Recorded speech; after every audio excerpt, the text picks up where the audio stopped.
Huge. Bada big boom. There was a big boom. Bada big boom. There was a bada big boom. Big bada boom. Well, when was that? That was last night, was it? Yeah, last night. Okay. Most beautiful booms. Yeah. Highway to the danger zone. It was, yes. It was. They coincidentally said that it was. This is. That's it right there. It was going to be like. Well, this is the level at the. There's a level at the. I suppose a lot of the American public, although it's Fox News, right? So what American public are we talking about there? Boomers, and grandpas and grandmas. That's all. Anyway, but they know, like when this is Fox News, and this is before last night. So this is yesterday or maybe the day before or something. About the possible use of bunker busters. So they were kind of like signaling it, although it had been talked about. Obviously, have a listen. Yeah, so what we're looking at here is we're being told this is, I think, anywhere from just shy of 200 to 300 feet in depth. There are all kind of reports out there of 1,000 foot, but I think that's more propaganda. So what you end up doing is if you saw the movie, the latest Top Gun movie, eerily enough, this is that plot kind of coming to fruition in real life. It's not just one bomb. It'll be a bomb after a bomb to get through that penetration. And just lastly, that's what you're talking about. Can penetrate up to Explosions. 200 feet below the surface. And then, of course, we'll see it try and put the second one in there and go down in there. Yeah. Let's bring in David Burke, our Top Gun and former Top Gun instructor, retired U.S. Marine Corps officer. Now, David, I don't know how well we did that, but you know this better than anybody. Talk to us about, questions over whether or not this can successfully be done. Joey Jones just crushed that explanation. You guys hit the nail on the head. So really well I thought he would say, you idiots. This absolutely can be done. There's not a cave in the world deep enough to defend itself against the American military if it needs to hit it. And you described the weapon system and the aircraft and the mating of that exactly right. Now, this is a hard problem to solve, but it is absolutely a solvable problem with this system. So there you go. That's how you get the people. So, and actually, the deepest cave in the world is in the Caucasus in Georgia, and it's 2 kilometers underground. So, I'm pretty sure the Americans don't have, assuming there may be a nuke down there, but in that particular cave, at 7,257 feet, I'm pretty sure the American military doesn't have a weapon that can reach that. I just wanted to point that out to that guy that he's just wrong. Basically, there is a cave that's deep enough in the world, and it's not the only one. So anyway, carry on. I presume they were being, facetious, but who when he said there's not a cave? No. About the Top Gun analogy, that is pretty much like the movie. No, it is. Yeah, of course it is. The scenario, but we watched that movie, and in that movie, the enemy country is Iran, isn't it? Yeah. They more or less said it's around. So what do you mean they're being facetious? Well, it kind of is a script then that was, if you're in the predictive programming scene, it's a Hollywood script made with the Pentagon's. Oh yeah, of course, most of the military movies are. Was another example of softening up population for. Well, when he said it's eerily similar to the Top Gun movie, he was telling the truth. Yeah, not being facetious. Okay.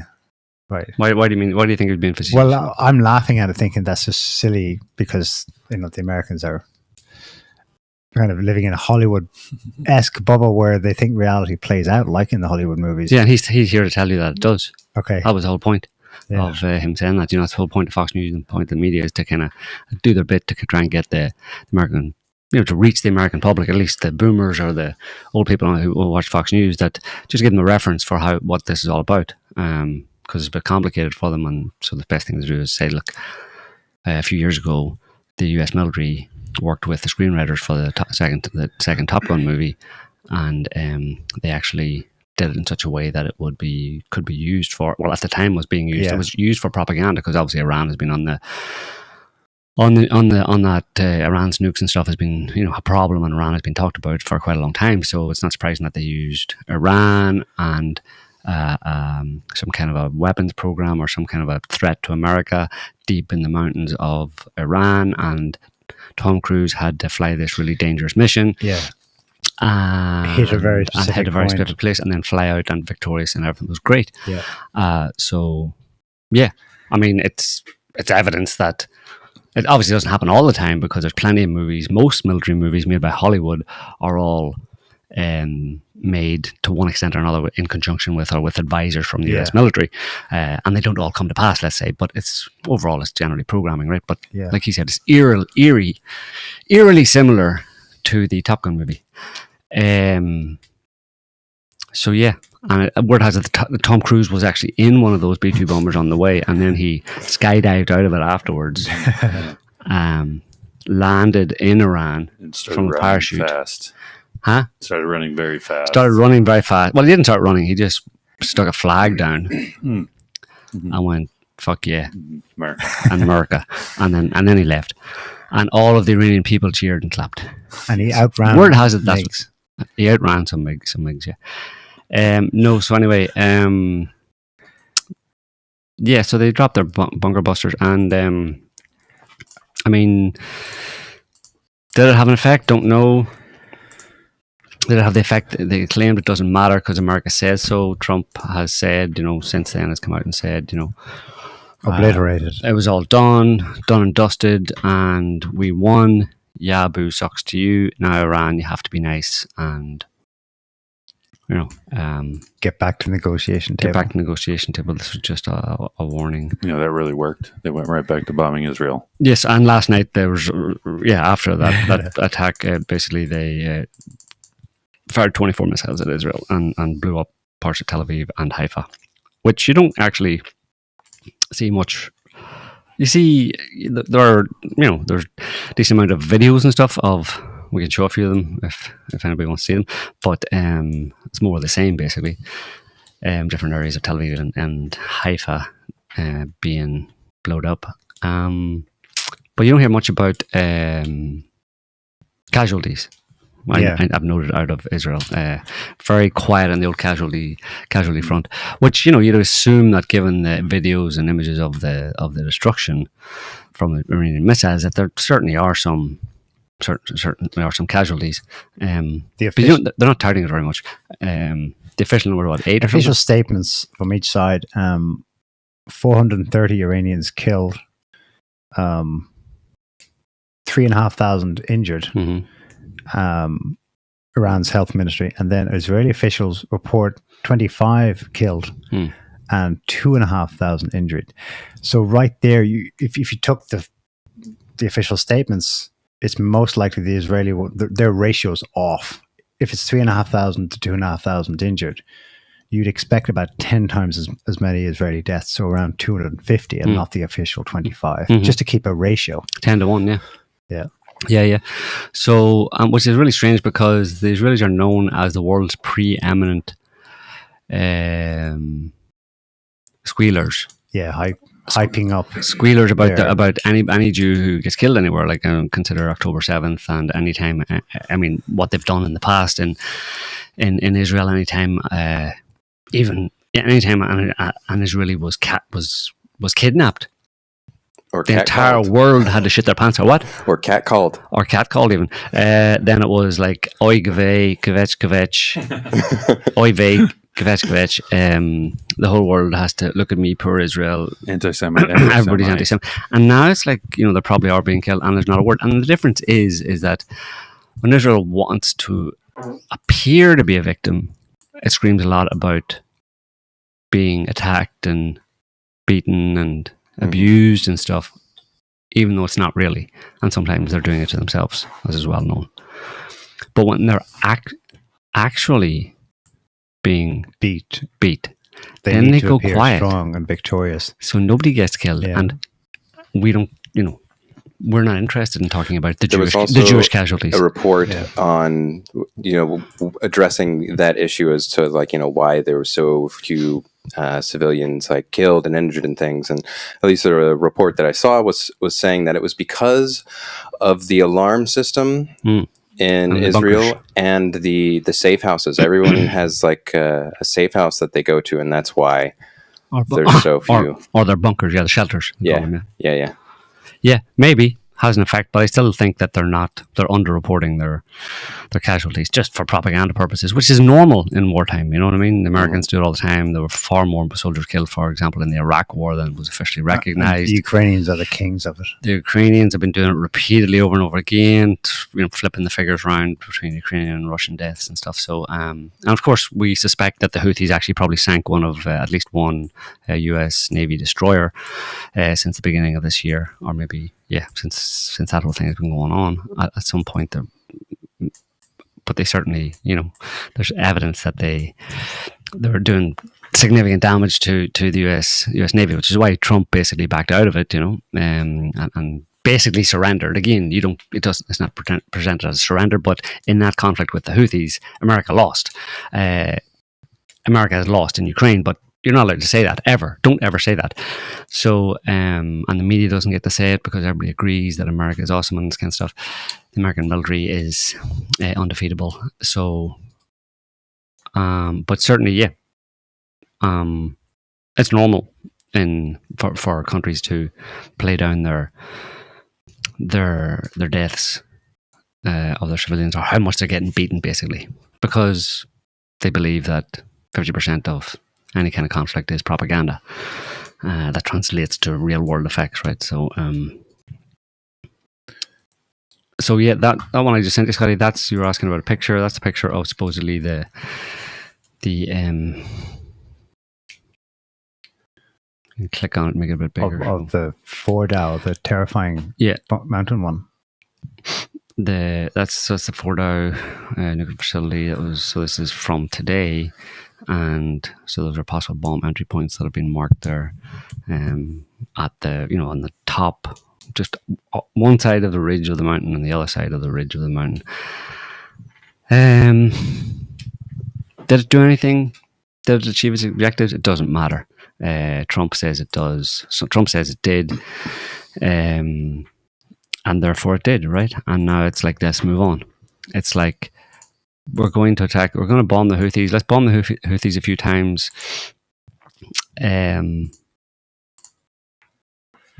let's have our aircraft carrier shit its pants and planes fall off it because of Houthi missiles. Probably one of our destroyers was actually sunk by the Houthis.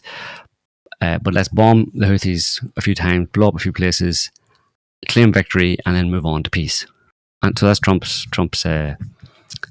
approach here, where he engages in conflict with another country on a kind of half-hearted, you could almost say, hesitant basis, but while appearing that he's full of piss and vinegar and he's gonna get it done, all that kind of stuff, pretty much loses, or at the very least doesn't achieve the objectives that he claims he was going to achieve.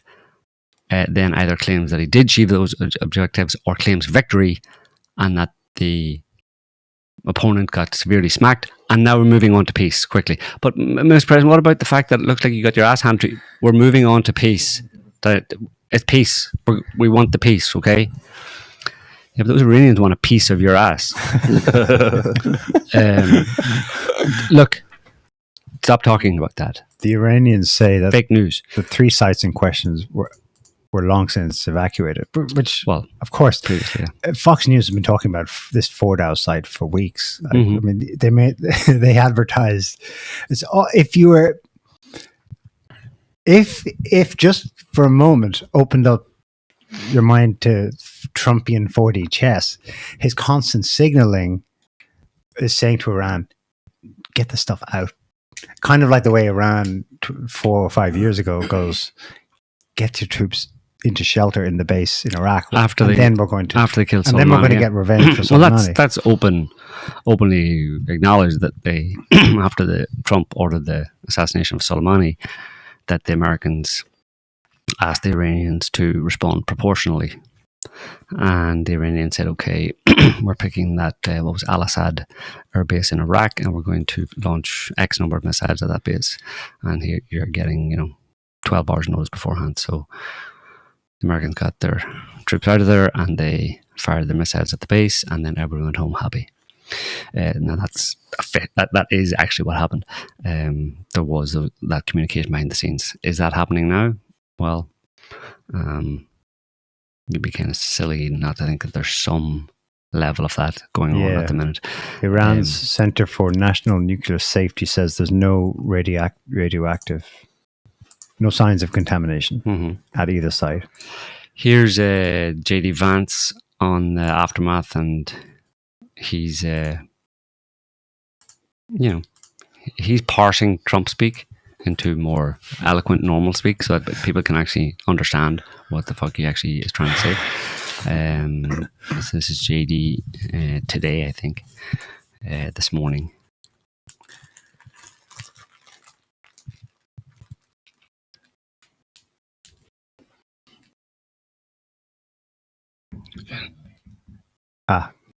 One second. What we've said to the Iranians is we do not want war with Iran. We actually want peace. But we want peace in the context of them not having a nuclear weapons program. And that's exactly what the president accomplished last night. I really think there are two big questions for the Iranians here. Are they going to attack American troops, or are they going to continue with their nuclear weapons program? And if they leave American troops out of it and they decide to give up their nuclear weapons program once and for all, then I think the president has been very clear. We can have a good relationship with the Iranians. We can have a peaceful situation in that region of the world. We have to step back a little bit, Kristen, and remind ourselves that we negotiated aggressively with the Iranians to try to find a peaceful settlement to this conflict. It was only when the president decided that the Iranians were not negotiating in good faith that he took this action. Yeah. He didn't take it lightly, but I actually think it provides an opportunity to reset this relationship, reset these negotiations, and get us in a place where Iran can decide not to be a threat to its neighbors, not to be a threat to the United States. And if they're willing to do that, the United States is all ears. There you go. And then there's this one, which is the same interview basically, but he says a bit more. Well, I think the foreign minister is exactly wrong. We didn't blow up diplomacy. We only took this action, Kristen, when it was clear, as the president said, that the Iranians were tapping us along. I think it's important for the American people to appreciate here that if you go back to March of this year, we had the entire administration engaged in this diplomatic effort. And frankly, in March of this year, we had some optimism. How do we get from there to now? And the answer is we felt very strongly that the Iranians were stonewalling us. They weren't taking this seriously. They were trying to draw this process out as long as possible so that they could rebuild their nuclear weapons program without the threat of American action. We had a limited window in which we could take out this Fordo nuclear facility in particular. The president decided to take it, but we didn't blow up the diplomacy. The diplomacy never was given a real chance by the Iranians. And our hope, Kristen, as the president said repeatedly, is that this maybe can reset here. The Iranians have a choice. They can go down the path of peace, or they can go down the path of this ridiculous brinksmanship of funding terrorism, of trying to build a nuclear weapon, and that's just not something the United States can accept. I want to say something, Kristen, just to the Iranian leadership. Look, they have tried to build a nuclear weapons program. That program is now destroyed. They tried to build a conventional missile program to attack neighbors in the region. That missile program has shown to be a failure. They have funded terrorism aggressively in the region, and now most of their terrorism proxies are destroyed. The Iranians are clearly not very good at war. Perhaps they should follow President Trump's lead and give peace a chance. If they're serious about it, I guarantee you the President of the United States is too. He's a good guy. So I think, well, I don't know if it was in that program, but I mean, he said repeatedly in that interview that it's been destroyed. Their nuclear program has been destroyed. But when he was pushed on it, he said, "Well, we can't be sure that it's actually destroyed, but certainly we believe it's been set back, pushed back a very long time." So, yeah, the Iranians, of course, for their part, say nonsense. We're going to carry on with our nukes, and you've achieved nothing. So, and in fact, if the Iranians had any sense, they would ignore that strike, and they would continue to do what they've been doing for the past week, which is blow the crap out of Israel. Which is what they did. Which is what they should continue to do, because it's like that's an attempt to distract them from doing what they set out to do in the first place, which was to deal with Israel, who started the fight against them. It makes sense as well not to attack the Americans, because the Americans do have, significant resources to make things a lot worse for Iran. But it's a very delicate balance, you know what I mean? Because, because it brings up the question of, I suppose, why. Here's a question for any of you: why is Iran not allowed to have nuclear weapons? Because they're crazy. Okay. Yeah, that's basically They're crazy how- jihadis who shout "Death to America." Yeah, all of And them at once. All of them at once, in unison and in sync. Every night at 6 p.m. They say their prayers. Kind of like COVID, when people got out to clap. It's the Iranians come out at 6 p.m. and shout "Death to America." Yeah. Yeah. They did something in like the 70s that the boomers still remember and say, oh, all the Iranians just want to kill Americans. Right, yeah. And no, they haven't done anything in 40 It's years. a story in itself, yeah. So yeah, it's been a long-term propaganda, basically, again, anti-Iranian propaganda. But what's the real reason why they're not allowed to have a nuclear weapon? Why is that not true, what you just said? Why is it not true that the reason they can't have it? Because they're crazy people, and therefore they will kill America with using nuclear weapons. Okay, follow through. Yeah, so they're not just they're crazy, but they can't have a weapon because crazy people with a weapon, with a nuclear weapon, will use it immediately. Yeah. So why is that not true? Why does that not make any sense? Because so far, even without the nuclear weapons, they've had hypersonic ballistic missiles, which they could have used this whole time to attack U.S. military bases in the region, as well as Israel, and theoretically even they've got intercontinental with some of those. We don't know. Now, maybe they do, maybe they don't have a nuke, but they do have weapons which would theoretically be possibly used in such an attack. Now, if they've had these things all along and haven't been using them, then that completely negates the idea that, as soon as they get them, they're going to use them against us. Yeah, against us, because clearly they've had all of these weapons that they've been using on Israel. They've had them for a very long time, and these are missiles that have to go through Iraqi airspace, Syrian airspace, Jordanian airspace, that are within reach of U.S. naval ships, submarines. Like, this is not a small thing. Air Force, like USAD, all over. And their missiles are still getting through to Israel. So these are not just some bullshit rockets, like bottle rockets or whatever. Like, these are high-tech things. So obviously they have them and could have used them, but they haven't been because they never planned to. Right. That then applies to nukes. Yes. But what's the other reason why any country, the countries that have nukes, why did any country ever get nukes? Why did they ever develop them? Why did they want to develop them and then develop them? Because they needed something to prevent the US from nuking them. Or not just the US, but... Or whoever. But the US is the only country that's ever used them on another country. Yeah, but the UK has nukes. Why does the UK have nukes? They don't expect America to nuke them, right?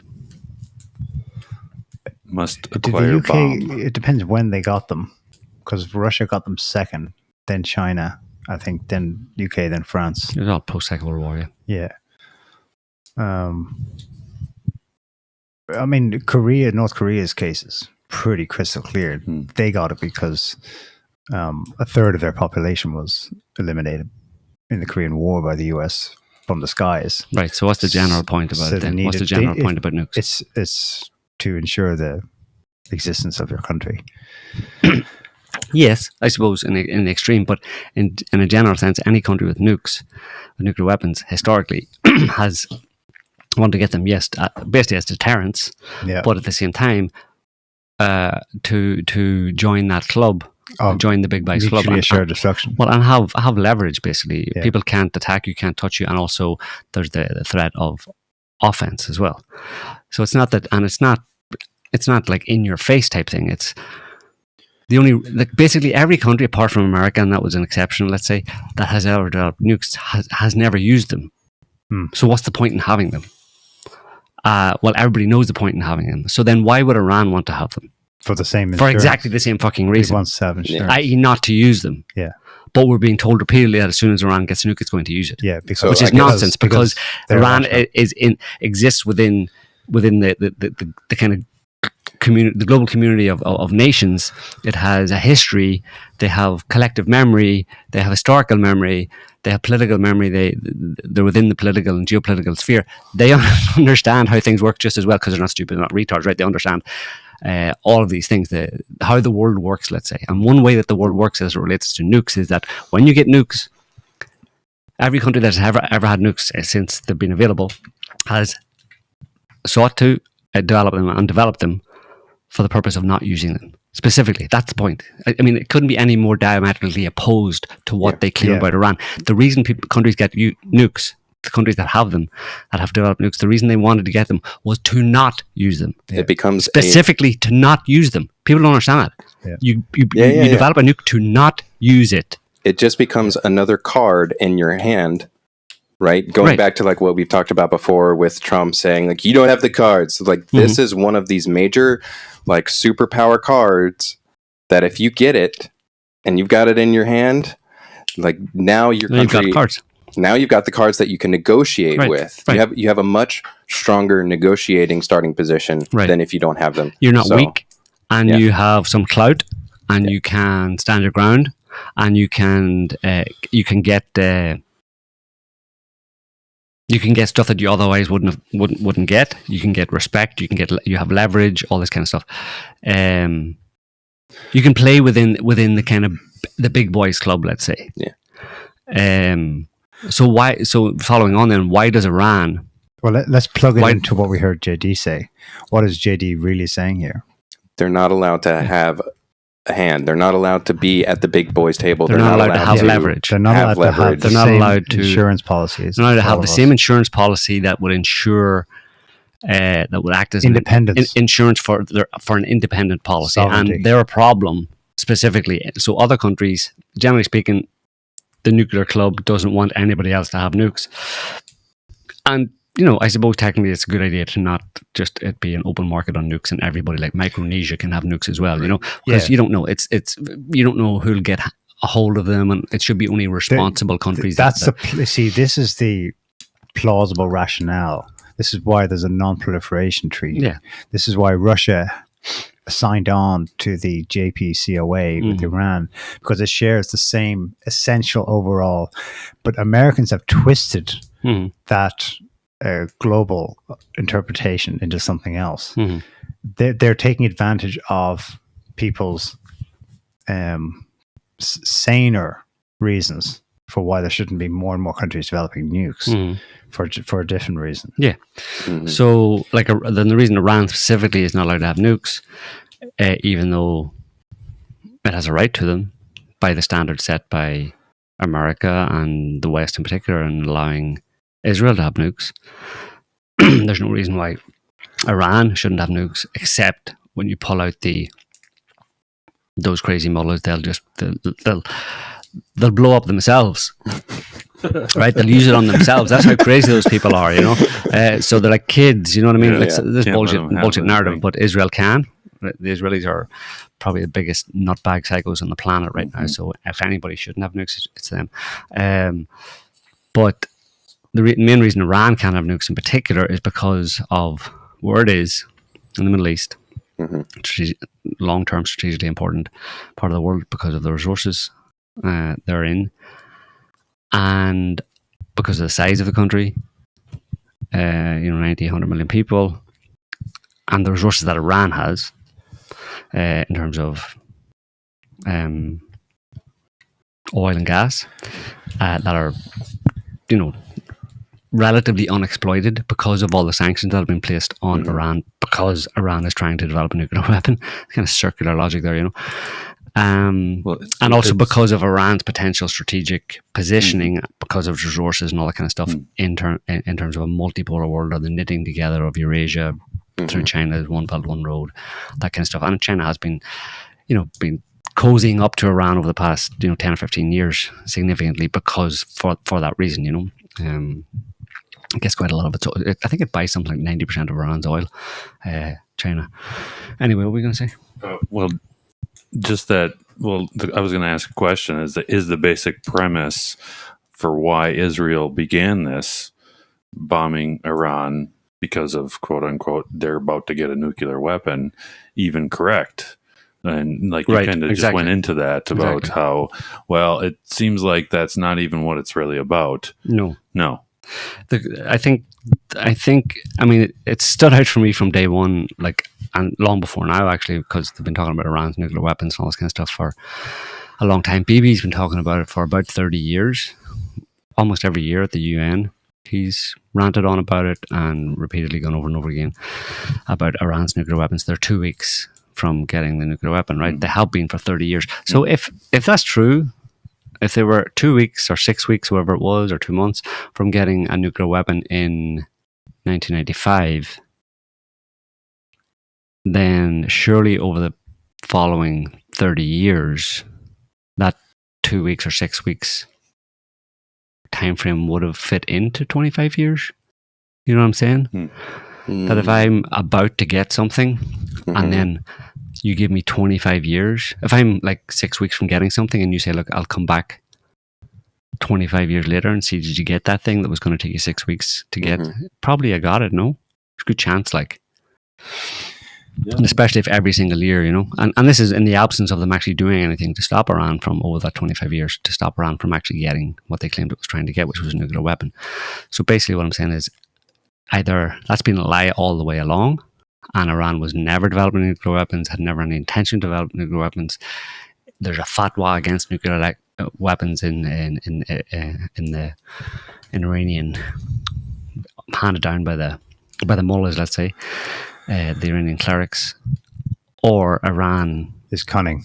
A long time ago, developed a nuclear weapon and then proceeded to develop a lot of them, and has not just developed the uranium, enriched the uranium in these enrichment sites to the sufficient percentage to actually, you know, make them usable in a bomb, but then also make the bomb and then make have a rocket. I mean, you talked about their missile technology. It seems that if they have enriched uranium long ago sufficiently to make a nuclear weapon, they probably made a nuclear weapon, and today they definitely have the means to deliver it. So in that case, does the West know that? They suspect it, maybe. They don't have any evidence, I would say. They don't have pictures of Iran's nukes. They haven't, you know, I mean, that's they just have part of the problem. The bomb graphic. Yeah. They just drew a bomb. Look, and got Colin Powell to hold it up at the UN. This is clear evidence of Iran's nuke. I took this picture myself. I mean, I drew this picture. Did any of you listen to Trump's speech after? Yeah. I don't think he even mentioned nukes. He opens, for 40 years, Iran has been saying death to America, death to Israel. They have been killing our people, blowing off their arms, blowing off their legs with roadside bombs. That was their speciality.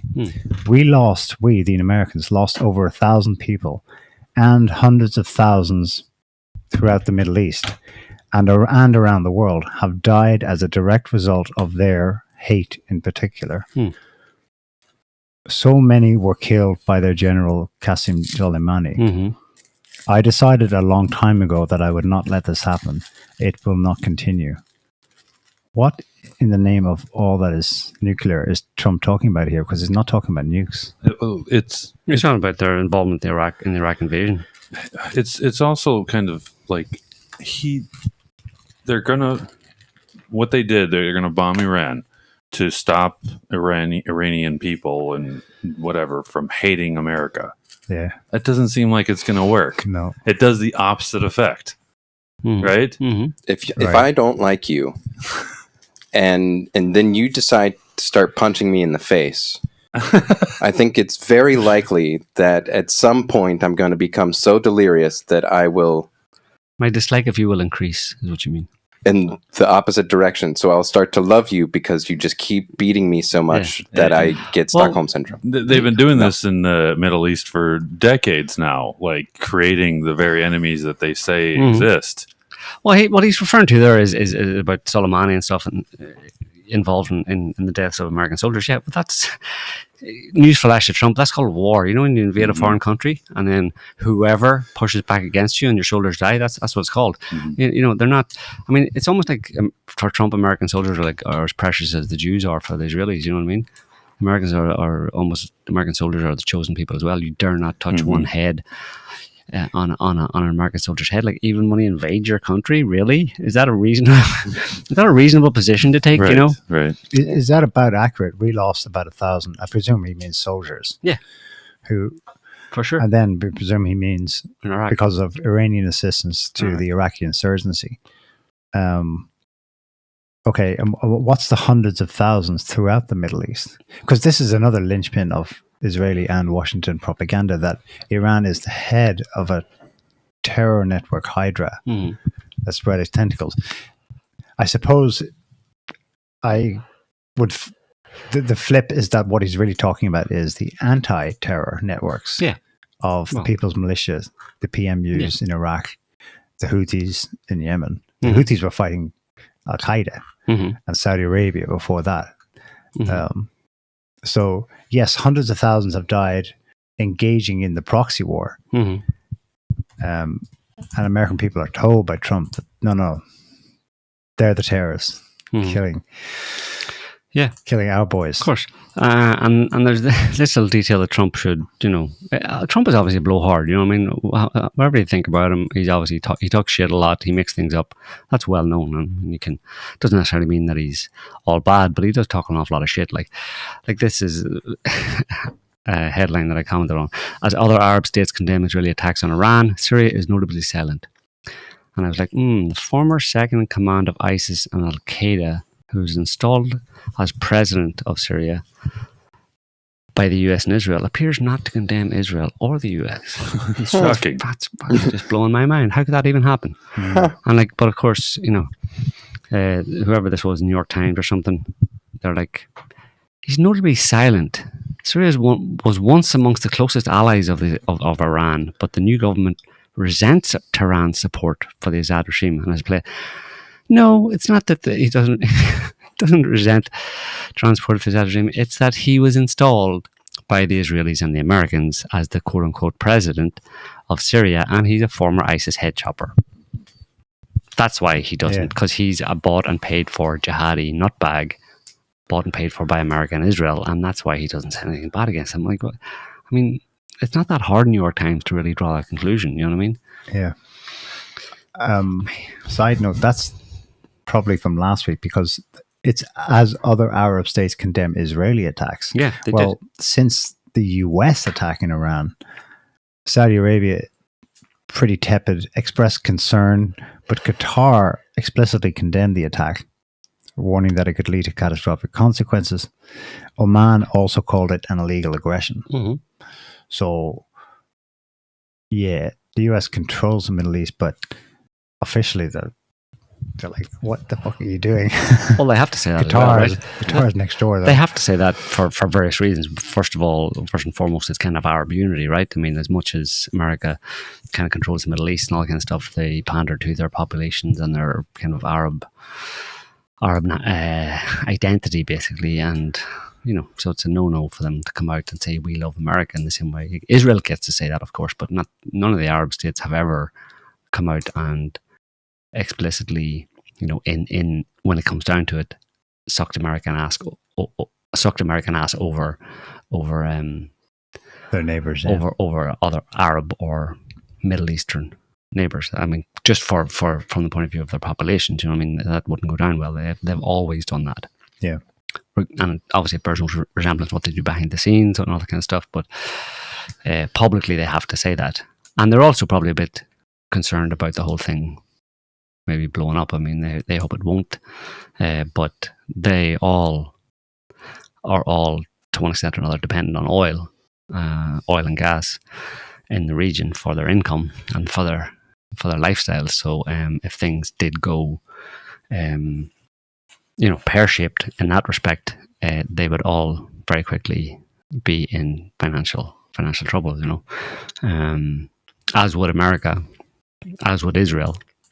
Which is why this is a very delicate delicate operation that the US is engaging in, because I mean the last thing the US wants to see is some kind of an actual oil war, in the sense of oil being the target of bombs and missiles in the Middle East, because you're just going to have I thought if the economy's going blowing up all over the place. If the Iranians were actually really upset, they would bomb the Saudi Arabian oil fields and close the Strait of Hormuz already. Right. And that would do the rumor is that the latter is possibly on the cards. But this talk about closing the Strait of Hormuz, it's not that they can't close it. Right. Yeah, it's not just they can't just go, what are we going to do? Like put up do big doors or something. When people use that term, close the Strait of Hormuz, let's put up some doors. You know, probably in the way the Houthis affected exactly a targeted closure of the Red Sea. Of certain vessels. Yeah. In the Red Sea, yeah, they had success, which is why Trump. Well, that's because insurance premiums went up because they don't want to go up. So it's not exactly a closure of it. No. Like, I mean, it's a kind of the term using it to say Iran's going to close it is not.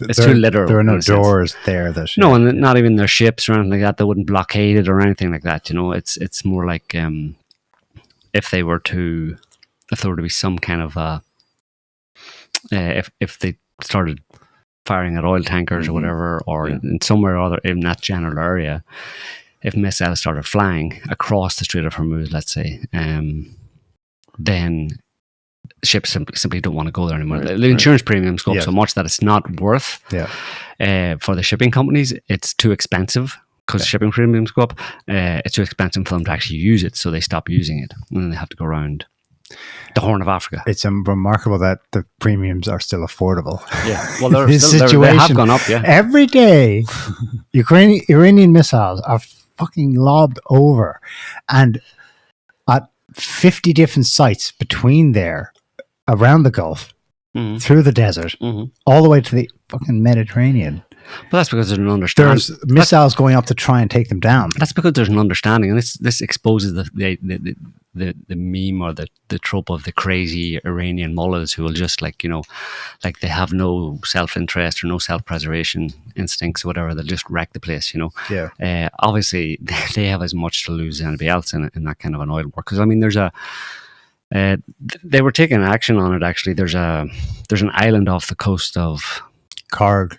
Yeah, Karg Island off the coast of Iran, where they have their oil terminals, and they were loading those up. So they produce oil inland in Iran, then pump it to the terminals, and then load it onto tankers. And they were loading. They have all these big round terminals in this island.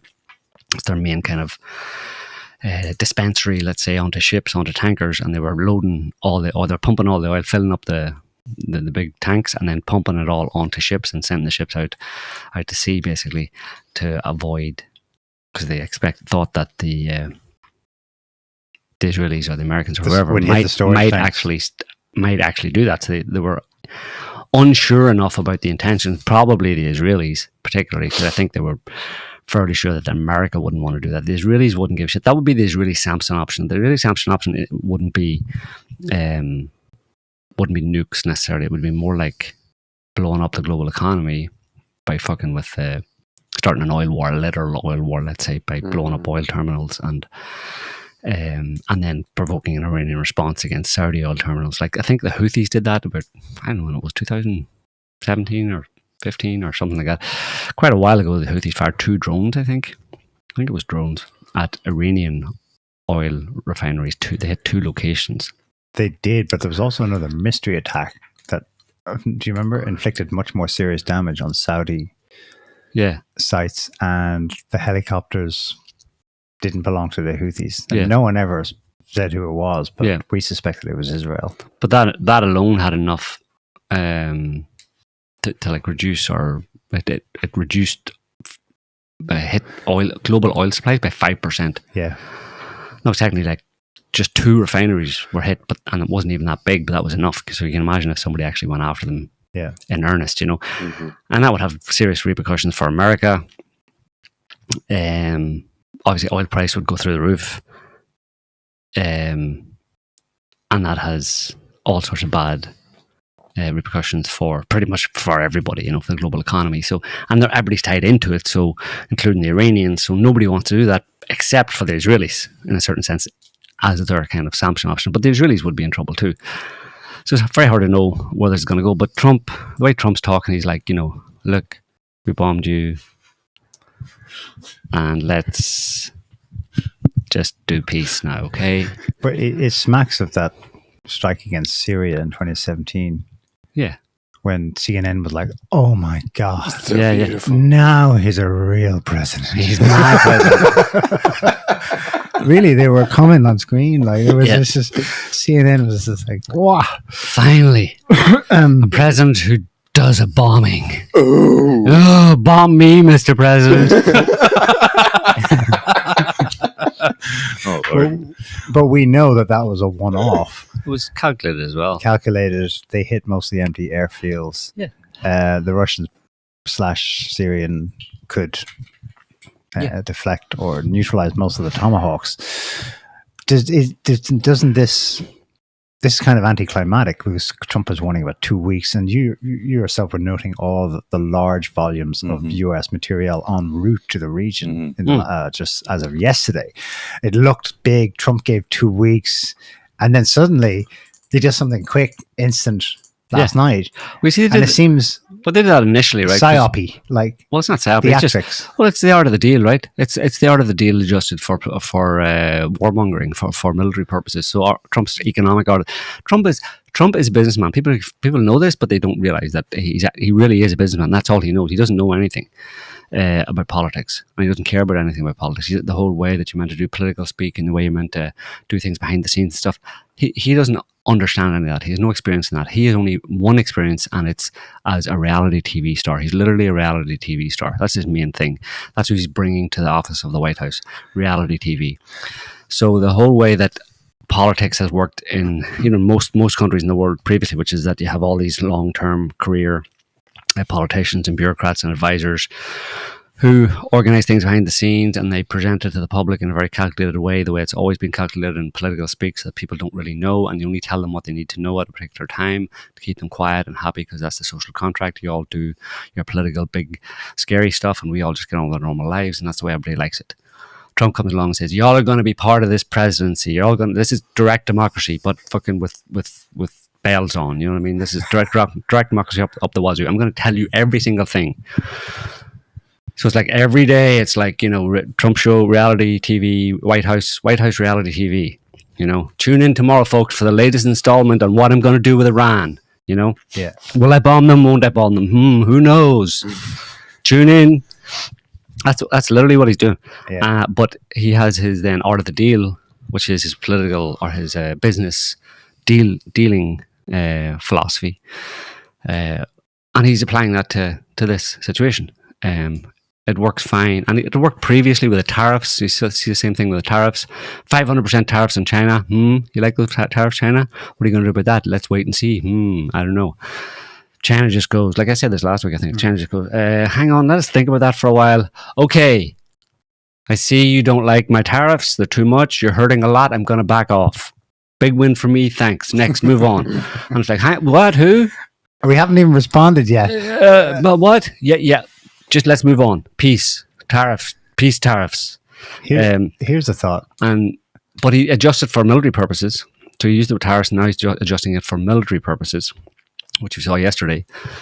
And previously, actually, the first time when Israel actually started bombing, the US was meant to have its second or third meeting with the Iranians on the Sunday, and they bombed them on Friday, and they were all going, yeah, we're going to meet the Iranians, we're going to keep going with the negotiations and stuff, and it's boom, caught you. They just bombed you. You weren't expecting that, were you? That's the art of the deal. You like it? No, let's move on. Let's have some peace.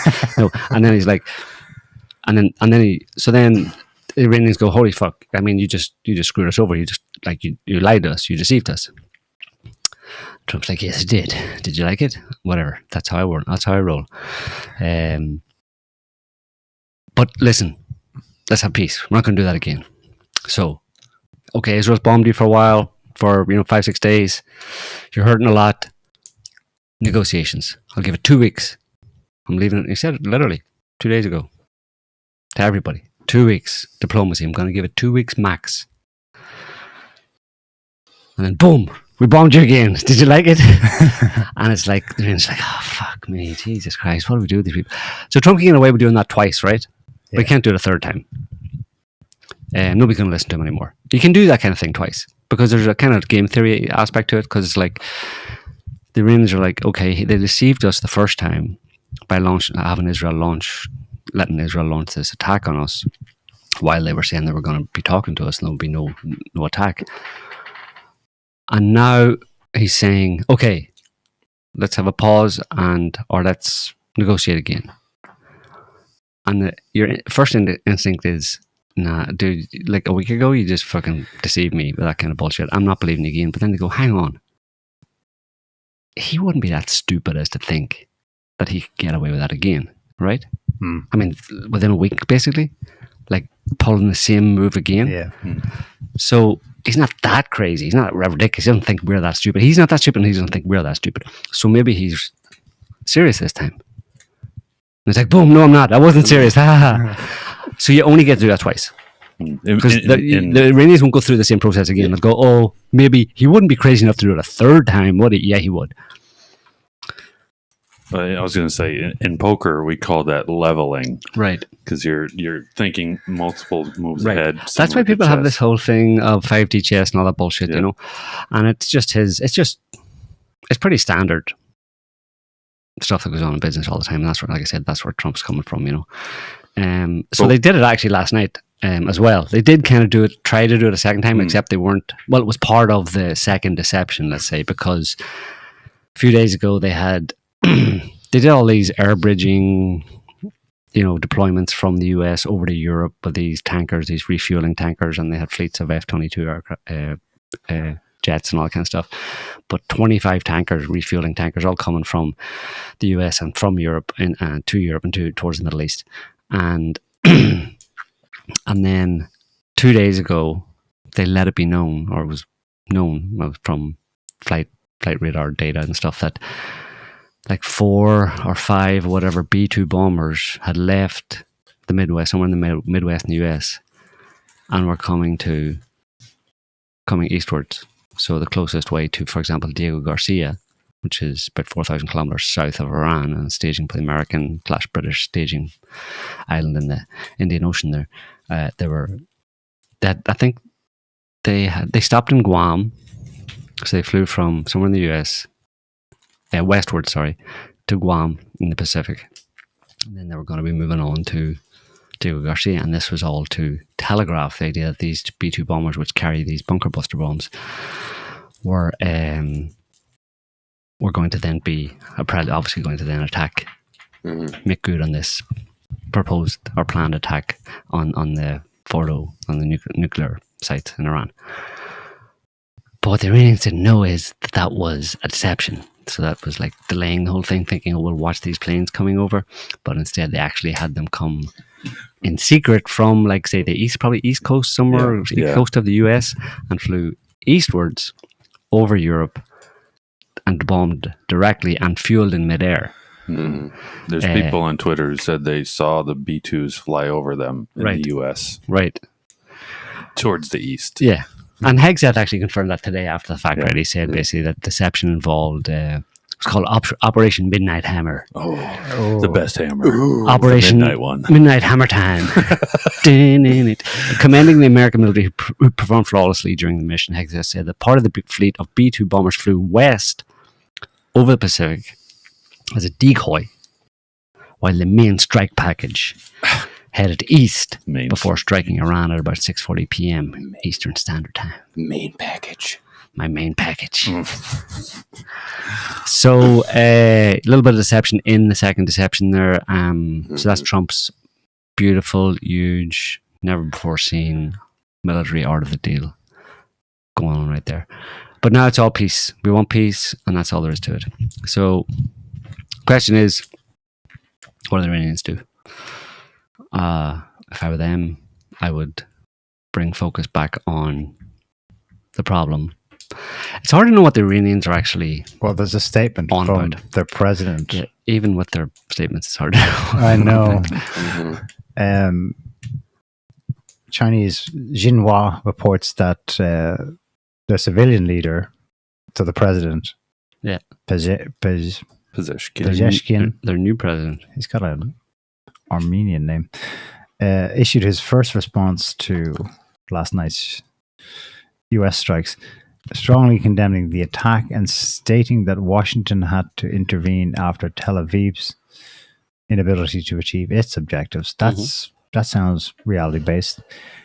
But he also accused the U.S. of being the true force behind Israeli aggression in the first place. Noting that American officials initially tried to mask their involvement. So you had the statement from Rubio saying, this wasn't us at all. But then later Trump's like, we. Hang on, who's we, white man? Yeah. And that the only development or change caused by last night's strikes is that Washington is stepping in directly. So that's interesting because it shows that the Iranians keep an open mind to the U.S. being the spear holder.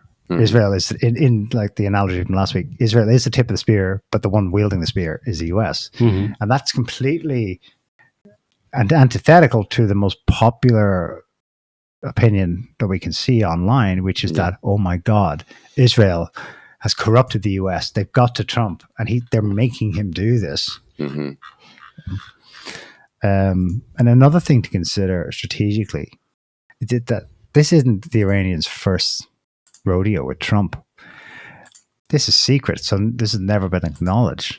Trump made some references to it in a pretty revealing interview with the Fox News anchor during Biden's term, so when he was not president.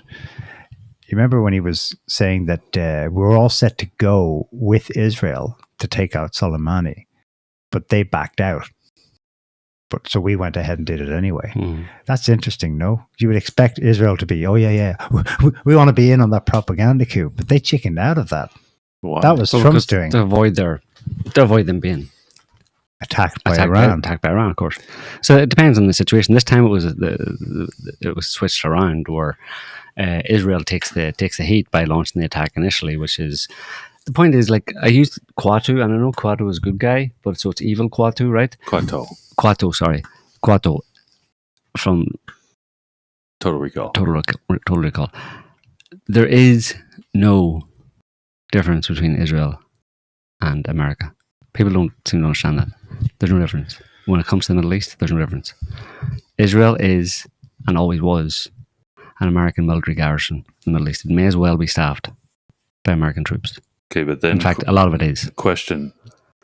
Is Netanyahu able to be controlled?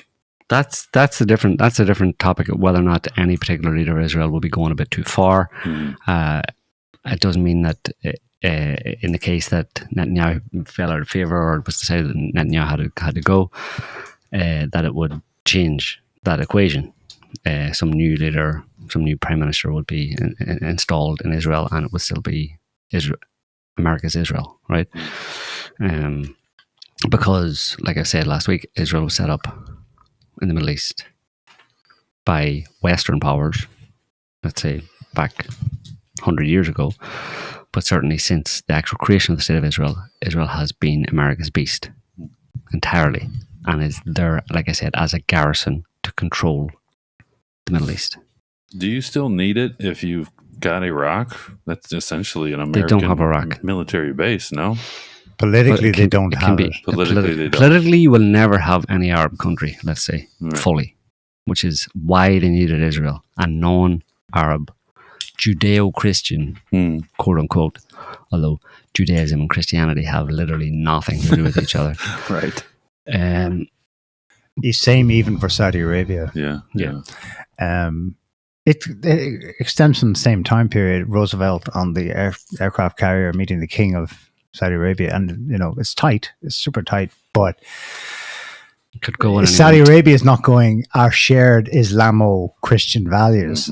It ain't that tight, with the whole kind of the Bible you can reference to keep it locked in. I mean, you'd never get Saudi Arabia. It's just historically loads its Shia counterpart and rival Iran, but today they express concern with the US attacking Iran directly. Contrast with Bibi's public statement. opinion. Fucking Bibi was like, the use of the awesome and righteous might of the US against Iran will change history. Mm-hmm. It has created a pivot of history that can help lead the Middle East and beyond to a future of prosperity and peace. Congratulations, President Trump. Your bold decision to target Iran's nuclear facilities with the awesome and righteous might of the United States will change history.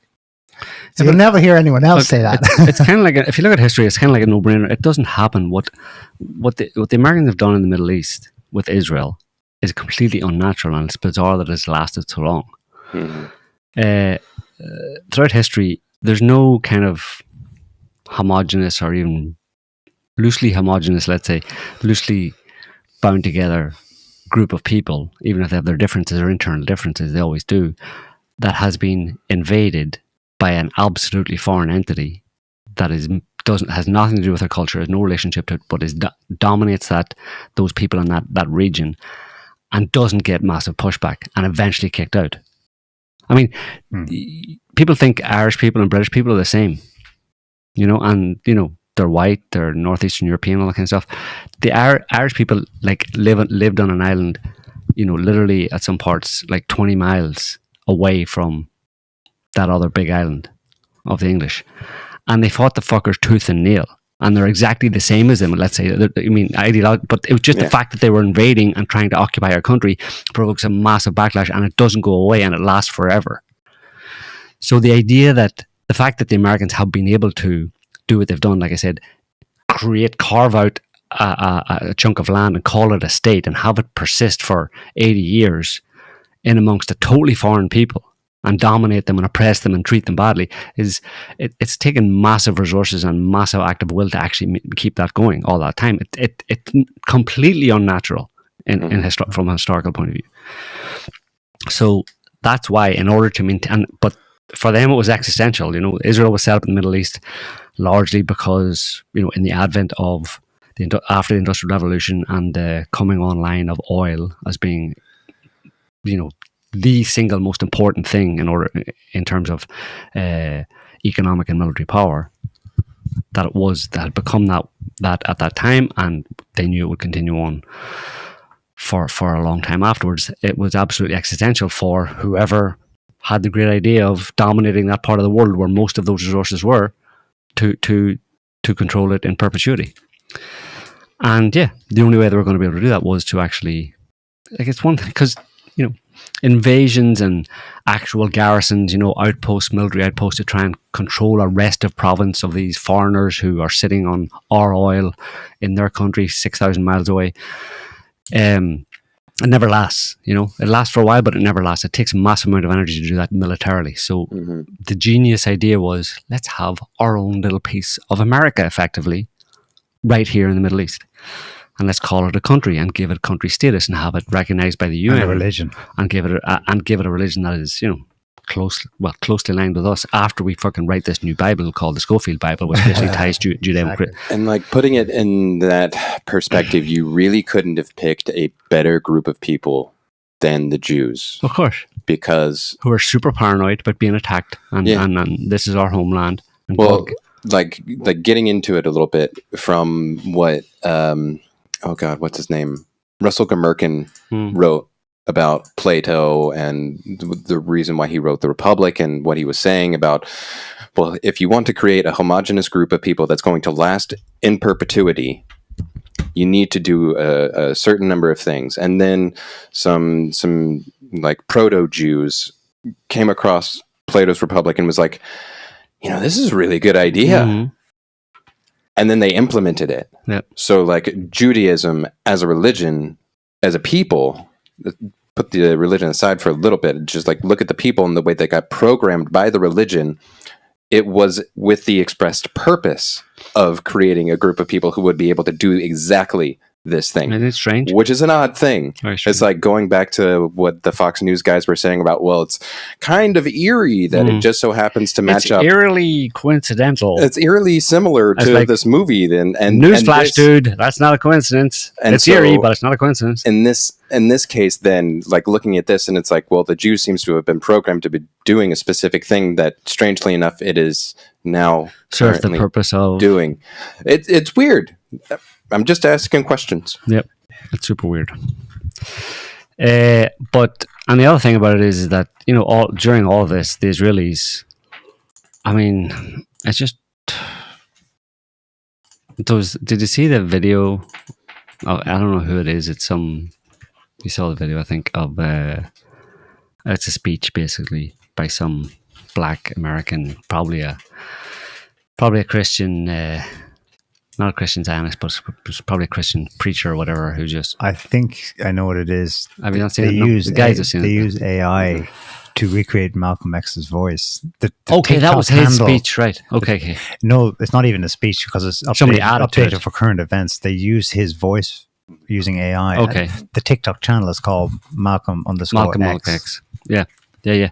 Anyway, it was awesome. Whoever wrote it, and because it really the speech itself was fantastic. Yeah, because it really got to the heart of the issue and exposing the Israelis for what they are, which is a bunch of barbarian child killers. Because that's what they've been doing for the past 18 months, coming on 2 years, and they're continuing to do it in Palestine.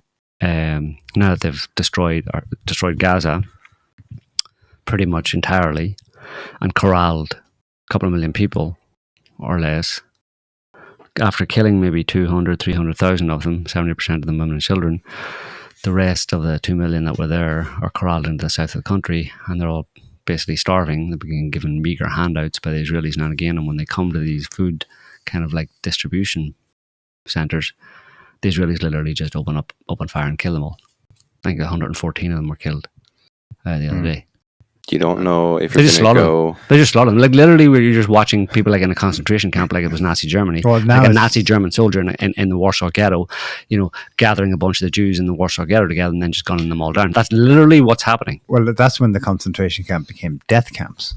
Yeah, so well, we're at that stage. We're at the point where it's a death camp. So Israel's basically running a death camp in Gaza, and whether or not the Iranians are intending this, I mean, they've obviously been very outspoken about Israel, and particularly in relation to Gaza, and they talk about Israel as the occupied territories, like all of Israel is the occupied territories. Whether or not they're doing it, obviously they weren't doing it. I mean, that's the thing that people have to remember. It's nice to see Israel getting some comeuppance, but it would need to be an awful lot more for it to be justice. But obviously the Iranians didn't do that at any point over the past 19-20 months when the Israelis have been progressively leveling Gaza and killing and provoking Iran. Gazans and provoking Iran. Sometimes the Iranians never actually said, okay, what you're doing there is enough and here's some justice for you. It took the Israelis to attack them for them to respond. So you can't really say that what they're doing... being mad. Yeah.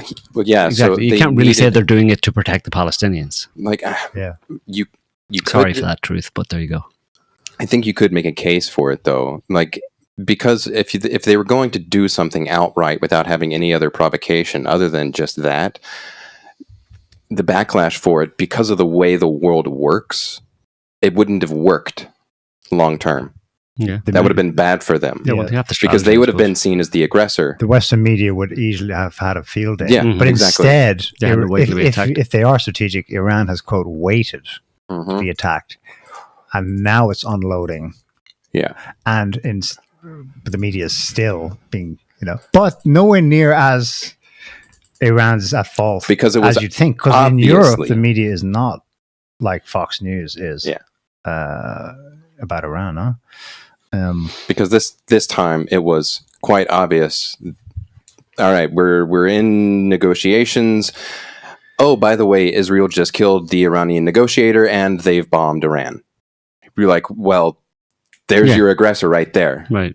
So obviously there's... You need to pander to public opinion, basically, or international opinion. I mean, that is like just an unfortunate suck reality about reality. You know the way... It's the analogy is the Ukraine situation analogous? So officially, the West is pumping money and weapons into Ukraine to defend it. And the backlash in the US especially is, oh, Jesus, there's that Zelensky over here again for another $40 billion handout. And so everyone's real understanding is that, well, it's mixed. They either see him as our puppet when we're using him to attack Russia, or he has captured, the Ukrainian lobby has captured the US. In either interpretation of that, though, all the hurt, the bombs, the death toll happens in Ukraine. And that's why Lindsey Graham and co. are just delighted that we don't have to.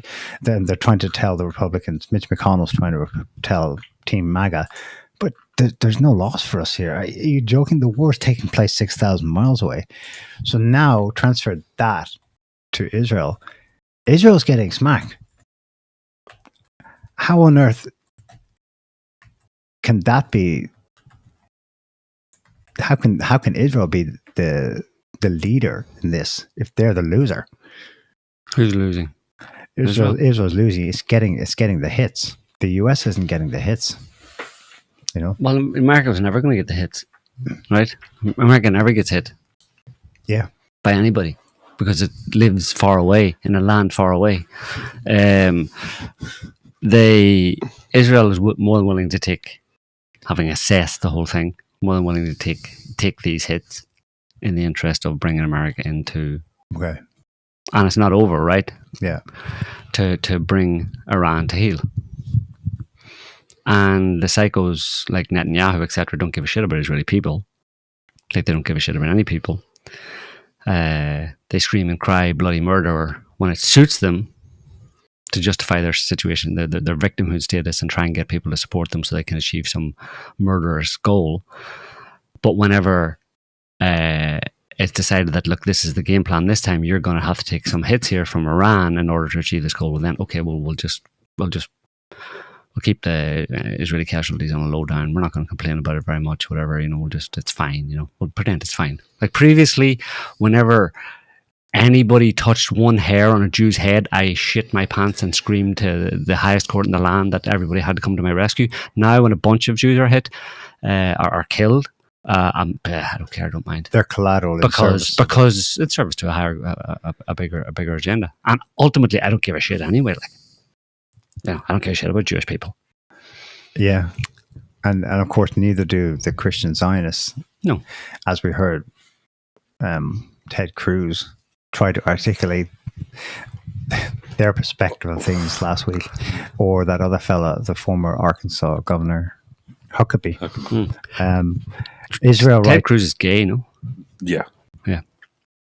Really? He wears cowboy boots, or is that a tell? That's a big tell. Oh, because did you see when he was sitting back in that interview, the boots, black cowboy boots? It's kind of thing. I'm a Texan. It's kind of thing you wouldn't have thought about it until you think about it, and then you look at him again, and you're go, like, "Oh wow, queer. Right? Yeah, But I didn't pick up on that before, but yeah, But definitely. he's a family man, and he believes the Bible is the literal word of God. How can he possibly be? Yeah, he doesn't know. He doesn't know the Bible. Israel right now is on effective lockdown. The new Home Front Command has issued instructions prohibiting educational activities, that's schools, universities, public gatherings, and workplace attendance, except for those in essential sectors. Mm-hmm. They're on lockdown. Good. But you didn't mention the most important thing, which is that Israel's son, or Netanyahu's son, had to cancel his wedding. Yeah. That's real suffering right there. Travesty. That was BB. I mean, as he's detailing people dying, and he's like, we've all had our fair share of suffering in this. My son had to cancel his wedding. Yeah. Like, how anti-Semitic can you be? I mean, psychopaths work. They don't even understand the comparison they're making. Exactly. The disconnect completely between tone deaf. Yeah. And what about Tulsi Gabbard then? What did she I don't like her anymore. She pull a Colin Powell. She didn't. She did kind of do a Colin Powell, didn't she? She's gone against her own words, which, like, I mean, the things she said previously are the same facts are on the ground now than they were then. Yeah. Well, she took so everybody was passing around the clip of her from a couple of months ago where she was saying, our intelligence says that they don't have a weapons program, blah, blah, blah. And she takes that video and then says, no, you're all interpreting it wrong. Yeah. What I said is not what I said. What I was saying was something that I didn't say. Mm-hmm. Yeah. And you're like, no, you said this believing this, and now you're just rewriting the script on the fly, and everyone's like, this is total. Well, it doesn't even make any sense. Like she said, it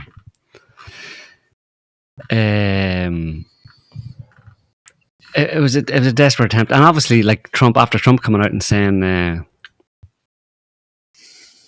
he doesn't believe her, that she doesn't know what she's talking about. Yeah, her and supposedly representing all 2,768 intel agencies in the US. I think that's the number, isn't it? 20,000? 20,678, sorry, yeah. That they all said Iran doesn't have a nuke and is not developing a nuke. She then posts on Twitter and says, or on X, and says that the dishonest media is intentionally taking my testimony. And first of all, it's not the media, it's like pretty much loads of people who supported Trump, right? It's not the media. But the fact that she says the dishonest media is doing it, that's her trying to garner support for herself, saying, this is the CNNs are saying this. It's like, no, it's like the opposite of CNN who's saying it as well. I'm saying they may be reporting it, but it's actually your base, let's say, the people who supported your nomination are saying it, that America has intelligence that Iran is at the point that it can produce a nuclear weapon within weeks to months if they decide to finalize the assembly. And then she posts her testimony from March, whenever it was this year. So, but in her testimony, she didn't actually say that. No, which is what I was. So it's like your testimony doesn't support your testimony. Exactly.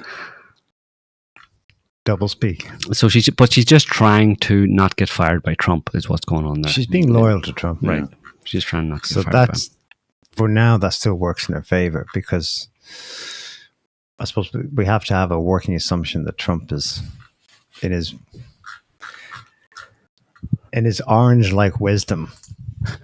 Yeah, like when the reporter easily cited Tulsi Gabbard's March statement back to him. He didn't say she was wrong or stuff. He just, I don't care.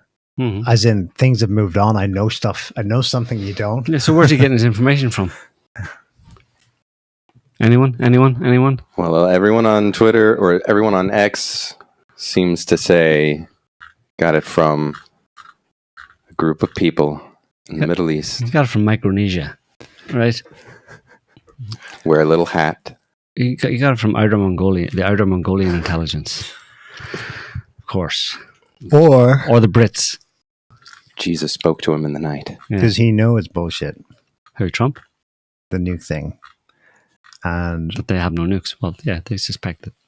And he wants to bring Iran to heel for business deals. Yes, exactly. Against BRICS. Yeah. To save the dollar. Of course. All of that.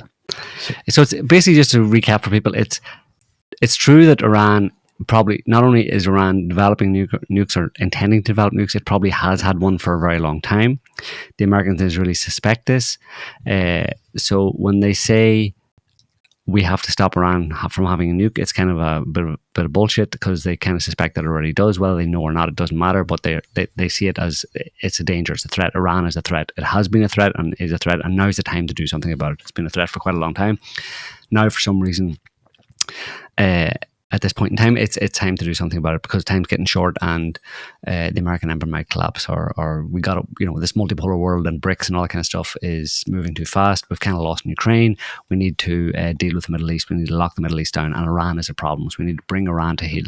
We can use their alleged, real or not, but probably real nuclear weapons program, or the fact that they have nukes as justification for attacking them. But it's not really about the nukes, because as we said at the start of the show, any country that develops nukes doesn't develop them to use them. They develop them to have leverage over the other countries and the region in which they live, and that would give Iran a lot of leverage to do that. If it was publicly recognized as having a nuke and part of the nuclear family, then suddenly Iran has a lot more influence, and that would be very bad for America's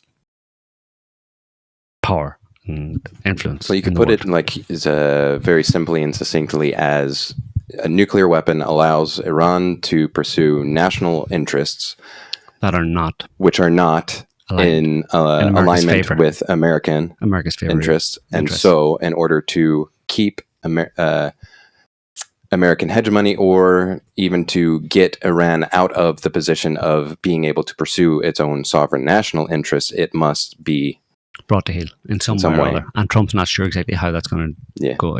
What he's been doing over the past week via Israel is trying to bring Iran to heel, basically. He thinks that you smack people enough and you raise the stakes, and there's all sorts of calculations going on. Iran says, well, this would be bad for you. We could do this. You could do that. We could do this. And eventually you go...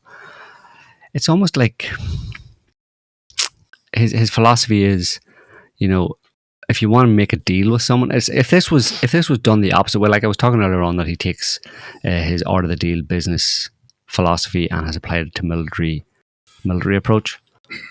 That's what we've been seeing. But if you do it back the other way, now that he's done it, and you were to take his art of the deal military approach and reapply it back to business, it would be Trump going into a room to negotiate a business deal with someone. And the rules are, okay, we get to punch each other in the face for 5 minutes until we've had enough. And that'll soften us up, and we'll both kind of we'll be able to get a better deal after that. Because we both come in full of energy and testosterone and all that kind of stuff. That's not a good way to do it. Let's punch each other in the face for 5 minutes first. And then when we finally recover, then we're much more able to kind of go, okay, look, I'm done. So Trump is... What do you want? Okay, what do I want? I don't know. Okay, let's make a deal. So Trump is Tyler Durden in Fight Club. Yes. Exactly. Punching himself in the face. All right. No, that's his idea. Is you got to soften Iran up. You got to make it, but it's not all one way. He presents it as being all one way. Like we have the power. We have all the cards. We just smacked Iran, and it's not that we're just smacking them for no reason. We're smacking them so that they come to their senses and make a good deal. That's in our interest. But behind the scenes, he realizes that it's not so simple, and that Iran could do things that would seriously hurt America's interests as well. So he needs to come to the table to some extent as well. So behind the scenes, at least in theory, Trump is actually being diplomatic. Yeah, there's some diplomacy going on, because otherwise it would just be keep smacking Iran until you ground it into the ground and then take all their stuff. Yeah. I'm wondering if that's not the case, that Trump is trying to see if it's possible to do it that way. And maybe there is some way of getting Iran to make a deal that works in America's interest, but I don't see how that would work with the Israelis. Exactly. The Israelis have become self-aware. Skynet. It's kind of like Skynet, or Palantir, whatever you want to call it, or just some AI about Skynet, yeah. So, the Americans made Skynet, and it was meant to serve their interests, but suddenly Skynet became self-aware and started saying, I'm sorry, Hal, I can't do that. I want to bomb Iran myself. And fuck you, and I'm going to blow up this and that and the other. Yeah, but we it's know... no, Hal. We know... Abort. We suspect, though, that the Americans... What was he called? Steve? Anyway. We suspect that the Americans hid behind Israel, and there was actually a U.S. attack, right? Huh? June 13th. The Americans did what? They hid behind Israel so that they wanted this. Well, yeah, no, that was the idea, was that they couldn't have done it without military intelligence and support, et cetera, et cetera.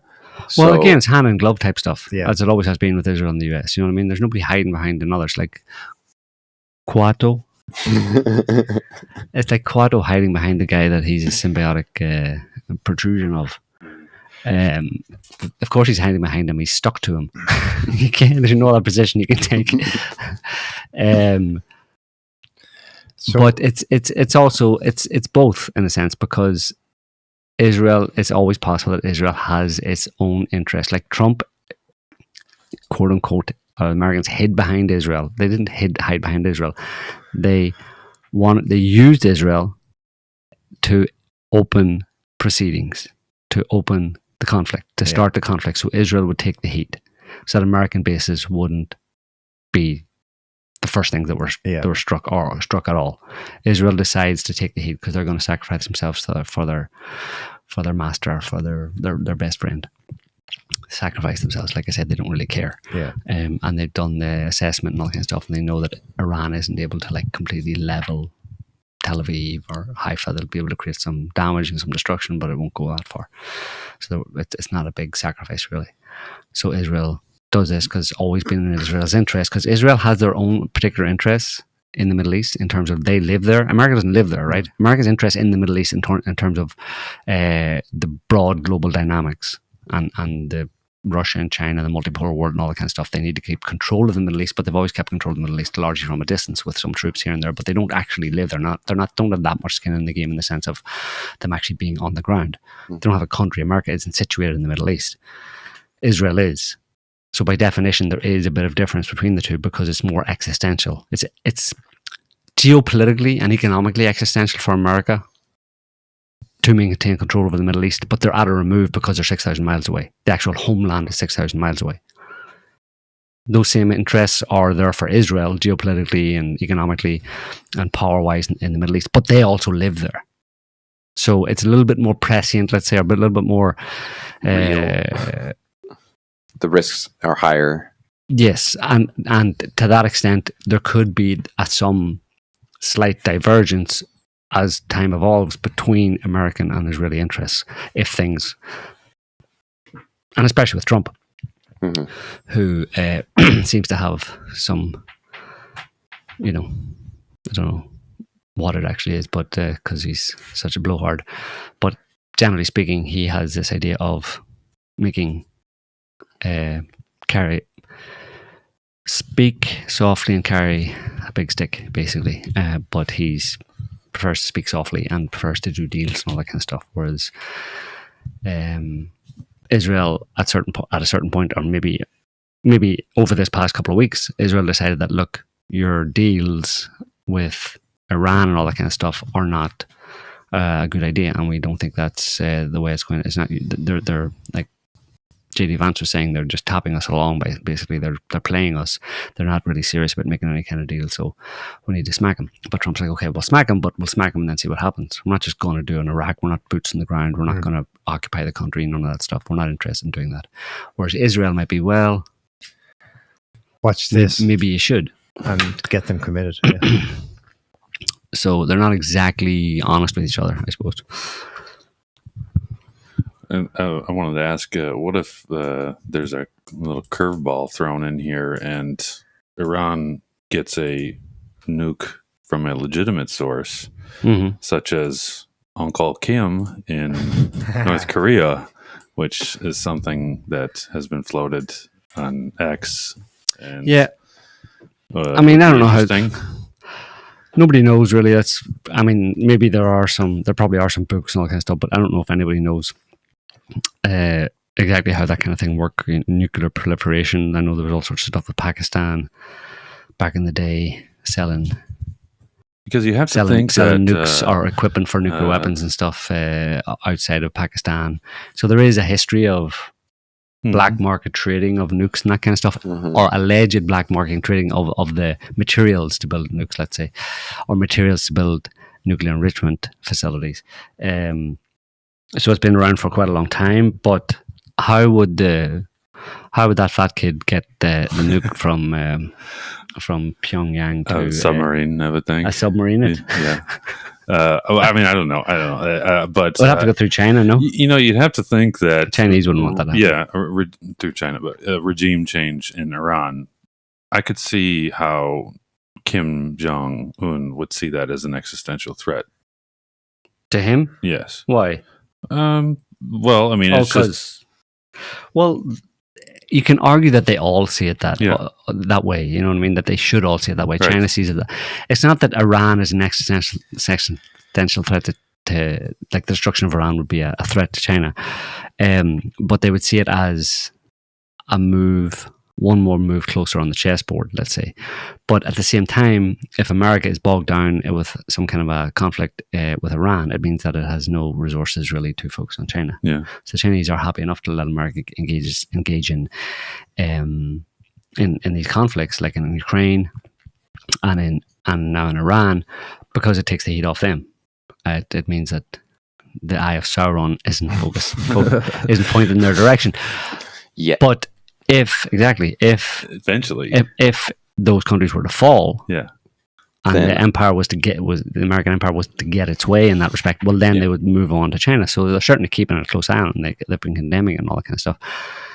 But the timeline of all this is very interesting, actually, because we know this has been planned for quite a long time by the Israelis to do something about Iran, and they know that Russia has had very close, burgeoning or developing closer relationships with Iran. So it's very interesting that in 2022, the US through Ukraine, and obviously planning for that, through Ukraine, the US launches a war on Russia that bogs Russia down in a conflict in Ukraine. And that they have been planning since 2014. So you're going back 10 years here, planning to bog Russia down in a conflict in Ukraine so that it is not available to give any support to Iran in a conflict with America and Israel. Planned 10 years ago. At least that's the way it's happened, and it's quite coincidental, no? People are like, oh, why won't Iran help, or Russia help Iran? It tried to develop, it tried to build it obviously did build a relationship with Iran in the Middle East, signed partnership agreements and all this kind of stuff. Weapons. Nuclear weapons, plants. Building nuclear plants. Yeah. The Bushehr nuclear plant in Iran was built and is still being maintained by Russia. So obviously there's close ties between the two that have been developing over quite a number of years. And it just so happens that when Russia is least able to help Iran, Israel and the US attack it. Yeah. And the Iranians didn't and they want planned military to make alliance. Russia least able to help Iran 10 years ago. Mm-hmm. So you have to, when you think about it in that perspective, you start to realize that this isn't just the way it's presented in the media, these momentary, you pissed me off, I'm going to punch you, and then it's like, oh, what's this? It's like a food fight just sprung up out of nowhere. Yeah. It's like, oh, the media have this conflict just sprung up out of nowhere, and then you think about it and you go, well, maybe it was planned 10 years ago, and then how does that change your view of the entire globe and the way all of this works? Well, if you think it was planned 10 years ago, we were talking about the PNAC, and right. like you were, just said it at least goes back to 2014, but that's when they started. That's when they kicked off the plant in Ukraine. Yeah, that means it had to have been in development. Yeah. At least on their policy papers. On policy paper a long time ago. Well, yeah, it was. Exactly. On policy papers going back. I mean, that's why it was called the Project for the New American Century. Back in the late 90s, They realized after the fall of the Soviet Union that there was an opportunity to, the world had opened up from the whole Cold War era and all that kind of stuff. And there was lots of resources and lots of opportunity for America to reassert itself in this new opened up world, let's say, with the fall of communism, right, in 1991. So that's when they started planning for the new American century, and they were taking the long view, and they were itemizing all their potential competitors or near peer competitors, and what they would do about the big ones, obviously, and they have policies on all of them, on Russia and China and India and all this kind of stuff, and they have strategies and all this kind of stuff, and a lot of it involves, at least on the planning stage, involves potential conflicts and wars and how we go about them. So they write them all out. I mean, what's happening in Ukraine, like we talked about that policy, the Brookings Institute, the document called Which Path to Persia, 10 years ago. Literally, what's written down there is what has happened over the past 2 weeks, 10 years ago. Like almost word for word, the way they describe it. we read some of it last week. It's literally followed that, like the whole idea. They actually wrote down the value of getting Israel to attack Iran first in order to save face for America, to make it look like America wasn't involved. So it would be kind of like a ruse to put the Israelis in to get them to do the attacking, so that we protect our bases and blah blah blah, and loads of other stuff that all fits exactly with what they're doing. And they wrote about it 10 years ago. So it doesn't mean that they. Well, it does. It kind of does mean that they wrote about it 10 years ago and then just waited for the right time to do it. And they followed the policy paper that they wrote 10 years ago. They needed October 7th, and that happened, but that was probably timed on a wait-and-see basis to see how things were going in Ukraine, because Ukraine war was by then 18 months in. In fact, in November 2023, the Russians retreated from Kharkov and Kherson regions. So they probably thought, okay, we've got Russia locked in at least to this defined area in southeast Ukraine. That's as far as they'll go. Do it now. Something like that. Yeah, and it goes back to the Wesley Clark talking about seven. You talked about it last week. Seven countries in 5 years. 5 years took them a lot longer than 5 years. Just shows how fucked up their thinking is. But it never goes the way they expect. But this pretty much is, in one way or another, pretty much is the. Not the way they thought, but it is the seventh country. Iran is the last country. And then after that is China and Russia. But they kind of move it around a little bit. But basically, if you look at what happened October 7th, basically let it happen on purpose, or make it happen on purpose, more likely make it happen on purpose event in order to justify destroying Gaza and destroying Hamas. And within a few months, take out Lebanon, take out Hezbollah, attack Lebanon, take out Hezbollah, then follow on late last year with removing Assad, installing an ISIS head chopper as the president of Syria. Those three gone opened the way to Iran, because the Israelis have been using Syrian airspace to fly, which they wouldn't have been able to do under Assad. Planes would have been shot down, or attacked at least. Under Assad, they've been using Syrian airspace to launch their missiles at Iran. So that was all obviously following a very clearly defined US-Israeli strategy of how to go about the dominoes, right? First this, then that, then that, then that. And the Israelis or the Russians, the Russians have always, people have complained about the Russians, not condemning Israel enough. They've been condemning them more often recently and stuff, but like there's 2 million Russian speakers in Israel, like, you know what I mean? And they have quote unquote close ties, the Russians and the Israelis. So there's not much the Russians can do, and the Iranians have rejected a lot of Russian offers of military equipment, air defense, and missiles and all that kind of stuff, because the Iranians are smart enough to realize that they know that Russia has a close ties with Israel, our enemy, that would be using these weapons against, and we, as much as we like what you say and we want to believe what the Russians say and all that kind of stuff about being friends with Iran, we can't be sure that any missiles or particularly air defense systems you would give us wouldn't be compromised in some way, So we have to build all of our own, and they've done that. That's been their policy all along, is that a fully indigenous production of military equipment, because that's the only way we can be assured of full security and control over it. It's pretty impressive for a country under sanctions. Under sanctions, yeah. And they apparently launched something new today. Yeah. Another previously unknown. So they don't know what they have. They suspect they have nukes. There's a lot of... It's not all predetermined. There's a lot of unknowns. There's known unknowns. The unknown unknowns. The unknown unknowns. And then there's unknown unknowns. For what it's worth, Putin at the St. Petersburg Forum just finished says Israel won't reach its goals. No. So whatever Russian help is involved, his assessment is polar opposite to Trump's and Netanyahu's. He says, but Trump has to say that. I know. Maybe he has to say it, but Trump has said because he wouldn't be able to sleep if he didn't, because he has to convince himself that he's won and everybody else that he's just scored the hugest victory ever. But one thing we didn't mention is like Iranian their nuclear program of. I mean, the first deal that the Americans deceived them on, and had Israel attack them. The negotiations were about, and they seem to be getting to the point where they're actually going to agree to 3.6 enrichment of uranium, which is enough for civilian use, like for nuclear power plants and et cetera, et cetera. But the Israelis said no, 0%. The Israelis were like, no, they're not getting any, right? Because they have their narrative about that, whatever. But they wouldn't even allow civilian nuclear for like nuclear power, right? Imagine not allowing another country civilian nuclear power. Like, I'm so paranoid. Yeah. I'm so paranoid.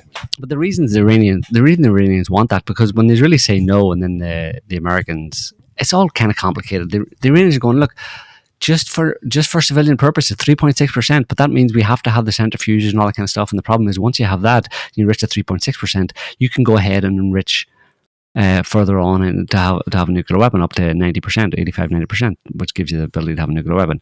So that's why they really say no, none at all, because you can't trust these people, because give them 3.6% and they'll just keep going. But of course, the IAEA, the International Atomic Energy Authority, has been supposedly checking Iran all along. Like the deal was done in 2015 under Obama. We were actually in Vienna when they were there. We saw them in the hotel hanging out, the Iranian foreign minister and the American delegation who were there working out that deal in 2015, and that was basically said, okay, you can do up to 3.6%, and but you have to have regular inspections by the IAEA, and that's been ongoing since then. But then there was the question of, okay, since that deal is done, you need to lift sanctions and stuff, and only sanctions. Obama gave them some of their confiscated cash back and all that kind of stuff, but sanctions weren't fully lifted, and then Trump comes in, and obviously in 2016 and he nixes it straight away, right? So it didn't really get any chance to really get the benefit of the deal that Obama signed, right? But the reason the Iranians want that is because they want as many nuclear power plants as they can have, like as they need, let's say, in order to not rely so much on the oil and gas, their own oil and gas, so they can sell that. They're an oil and gas rich country, and that's one of their major exports. They want to be selling that rather than using it to fuel the 100 million people's homes in the country and businesses and all that kind of stuff. So they want to have nuclear power plants so they can make more money from selling the resources. So that's another reason why the Israelis would just say no, because that obviously just allows them to become more economically developed. Do they have I haven't thought to look into it. Do they have a local source of uranium, or is it something?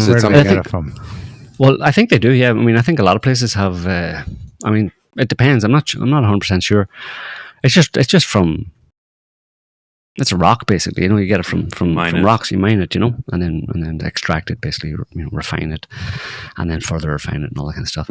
But there's all sorts of deals offered, and like the Russians offered to take the uranium, excess uranium that they the spent uranium, or to enrich it for them and give them the amount that they would need just for. But that was all no, because we don't trust the Russians, right? Because we're super paranoid Jews and Americans, we don't trust the Russians.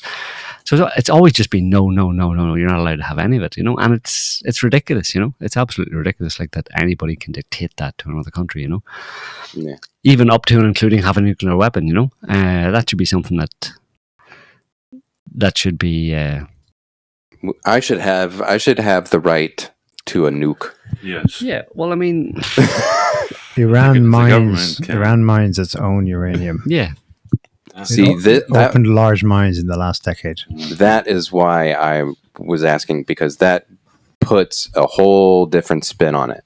Because if you're having to get your uranium from an outside source, then someone can always check and verify, like, okay, how much are they getting? How much can they actually do with this? And so on and so forth. If you have your own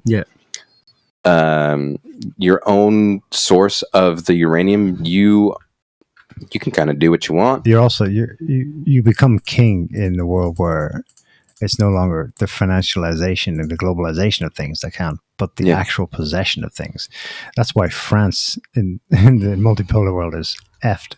Yeah. 100% of its uranium comes from its former colonies in Northern Africa. Yeah. Well, about 30% they get from Kazakhstan. But Kazakhstan is very close to Russia, which has influence over Kazakhstan. Iran opened 3 major mines in the last decade. So this supports your idea about them wanting to go to nuclear so that they can export all of the oil because they have the localized resources and they don't need a globalized way of getting to it. They've been forced. This is where the US/Empire of Lies has been hoisted on its own petard. Their actions, their policy of 40 years has forced Iran to become sovereign and independent. And not just them. But they're a pretty large country to force. And that's why Russia was like, sanctions, keep them coming. IMF just says we grew 4% this year. Keep them coming. We don't care. Yeah. If Iran was a few thousand kilometers to the east, it wouldn't be a problem. And if they weren't an Arab nation, it wouldn't be a problem. If they'd have had a nuke a long time ago, they'd be like Pakistan and India. Yeah. If they had the same resources over there, if you know what I mean. But if it was on the other side of India. Yeah. If they had no association with the Arab world at all, there wouldn't be an issue. It's only because they're in the Middle East and because of quote-unquote threat and because they're not aligned. The fact that they are in the Middle East and they are an Arab nation, or not Arabs, they're Persians, but because they're a Middle Eastern nation and because they're sympathetic to the Palestinians and the Arab cause, let's say, and they're anti-Israel, anti-American, interference in Middle Eastern affairs, that's what makes all this a problem.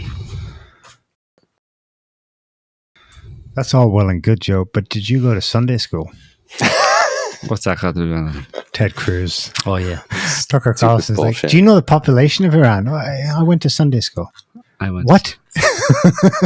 and there was that verse in the Bible. And Tucker asked him, "Do you know the verse? Do you know where it is in the Bible?" I don't know. I don't know the Bible chapter and verse. And then Tucker immediately says it's in Genesis. Yeah. And like, so he knows exactly where it is. And Ted Cruz, who supposedly, like, this was the other thing that, like, when we were watching it the other night, I just got irate over it because Ted Cruz was gaslighting him in that interview. Because at the very beginning, he says how he got into Congress, he got into, politics and he says with the express purpose of being the number one champion of Israel. There's so many things wrong with that statement, but we'll leave that there. Halfway through the interview, when Tucker calls him on this, or a little bit later on in the interview, when Tucker calls him on like, well, you said that you were going to be the number one champion of Israel, but you're a U.S. congressman. Like, how's that supposed to work? And he's like, I never said that, more or less. Yeah. And it's like, no, you said that. And not in some, like, previous interview, like weeks or months or years ago. It was literally like 10 minutes. Yeah. Yeah. And sorry, that really got me. Yeah. And he had the last word in their religious scriptural exchange when Carlson had basically said for the fourth time, I don't know where you're getting this understanding of scripture. I mean, I'm a Christian too. And Ted Cruz, the final word was, well, I guess we'll just have different interpretations of it. And see, that's the ultimate Protestants fallback. Your truth, my truth. That's where that shit comes from, your truth and my truth. Because at least in the Catholic dogma, the fact that there was a dogma meant you couldn't really be off going on your own here. But when Ted Cruz, who's you'd think would be a Catholic, given his name and his ethnic background, he's not. He's a born-again evangelical. He picked it up afterwards, right? Or was he born that way? I think he might. I think his dad might have. I think his dad might have been evangelical too. Um, yeah. It's a funny story here. Apparently, Pakistan is calling for Trump to be awarded the Nobel Peace Prize, which Trump would love, right? Pakistan, yeah. I think this is to do with the nearly war between India and Pakistan last month. Pakistan recommends Trump for Nobel Peace Prize. Islamabad has cited the US president's role in ending the latest Pakistan-India escalation. But officially, India is still like, no, he wasn't involved at all. So for some reason, one of them is saying yes and the other is saying no. It's black and white. They obviously have super divergent takes on whatever happened behind the scenes. But the funny part is actually towards the end. It includes a summary of a Truth Social post Trump made yesterday. On Saturday, in a post on his Truth Social platform, Trump stated that he and the Secretary of State Rubio had arranged a wonderful treaty between the Democratic Republic of the Congo and the Republic of Rwanda in their war. I won't get a Nobel Peace Prize for this. I won't get a Nobel Peace Prize for stopping the war between India and Pakistan. I won't get a Nobel Peace Prize for stopping the war between Serbia and Kosovo. I won't get a Nobel Peace Prize for keeping peace between Egypt and Ethiopia. And I won't get a Nobel Peace Prize for doing the Abraham Accords in the Middle East. He also said to a reporter, maybe the same day, I should have gotten the Nobel Peace Prize 4 or 5 times. So he said right after it. Yeah. That's part of the same Yeah. dialogue. Oh, it's in the same post. Yeah. But this won't happen because they only give it to liberals. Yeah. So he should have got so many Nobel Peace Prizes. They should be racking them up. But he said that yesterday. This is it here. You can hear it from the horse's mouth, and he's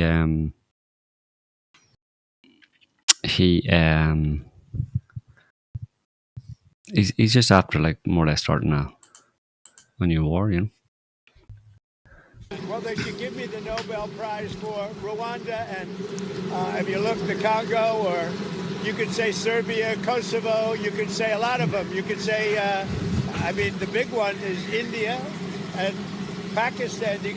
I should have gotten it 4 or 5 times. I should get it for the, I would think the Abraham Accords would be a good one too. They won't give me a Nobel Peace Prize because they only give it to liberals. That's it. He should get the Nobel Prize for Delusions of Grandeur, I think. Right.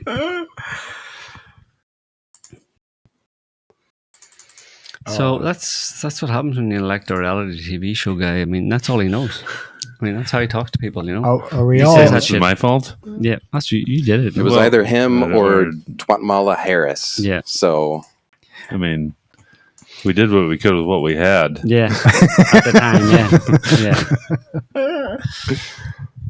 Yeah. You see him saying but to people in- on that tarmac as well. He was saying to the reporters about, one of them was asking about, what about Iranian threats and stuff on America and American bases or whatever. And he said, well, there's threats to me as well. You know, he's like, I mean, we're all in danger. So you're in danger right now, just standing here talking to me. Do you realize that you're in danger standing here right talking to me? We should get out of here. That's literally what he said. Like, so The American paranoid mindset. Everything's a frontier. Your back garden, your street, the Middle East, the Wild West, the moon, Mars. It's all a frontier, and any moment now can be taken from me. Yeah. It's crazy. You can't fix it. I know we kind of went MAGA in the intervening years, but we remember pre-2016.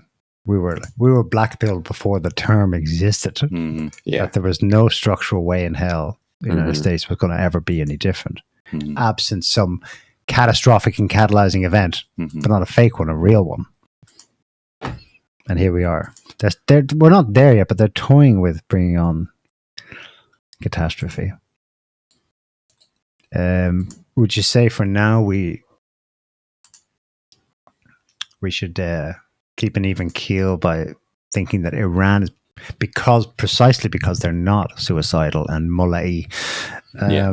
They're probably reading the signs dancing a bit with Trump. They know, I mean, shit, if our theory is right, that Trump and the Ayatollah personally implicitly arranged Soleimani's assassination in 2020, well, they can make deals. Yeah. Mm-hmm. And that Trump did some sort of Bloody murderous deals. white hat-ish act of bombing these empty nuclear sites to appease the Israeli bloodlust and to get them off his back, essentially. And the Christian Zionist bloodlust. Yeah. Both. I think that's too much cope, though. Too much cope. Yeah, in the sense that it's not insignificant strike. They probably did try and take, they did drop bunker busters and on those penetrator missiles on the 30,000 pound bombs. Yeah, and they bombed other sites last night as well. The two other sites as well, the Tomahawk cruise missiles and stuff. And the Israelis wouldn't be fooled by that, because they're doing it all in coordination with the Israelis. Right, The Israelis aren't going to be fooled by. And Netanyahu was very pleased with it. Yeah.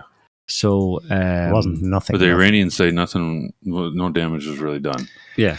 But that's going to be propaganda, of course. This is a better high res image of the strike at Fordo. Why isn't this all over the media, or is it? Am I missing it? There's three holes. 3 big holes. 3 holes at 2 points. Yeah, 3 and 3. Yeah, on either side of the ridge. That's what Bibi's all happy about. That's what he's happy about. Wow. He put some holes in a mountain. Amazing. God. That's what gets him going, So it just depends on what.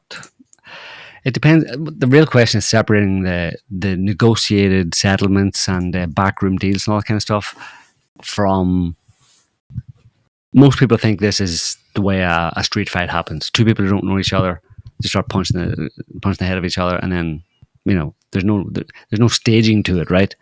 It's a street fight that just happens spontaneously because two people are drunk, right? Mm-hmm. They don't know each other. They have never talked before. They didn't come out from behind a corner saying, okay, look, we'll go out here, have a fight. You punch me once, I'll punch you back. Then we'll get in the ground, then we'll roll around, then we'll get up, then I'll kick you back down, then I'll punch you in the balls, and then you poke me in the eye. Have beers. And then we'll have beers afterwards. Yeah. Like in Fight Club. Right. That's not...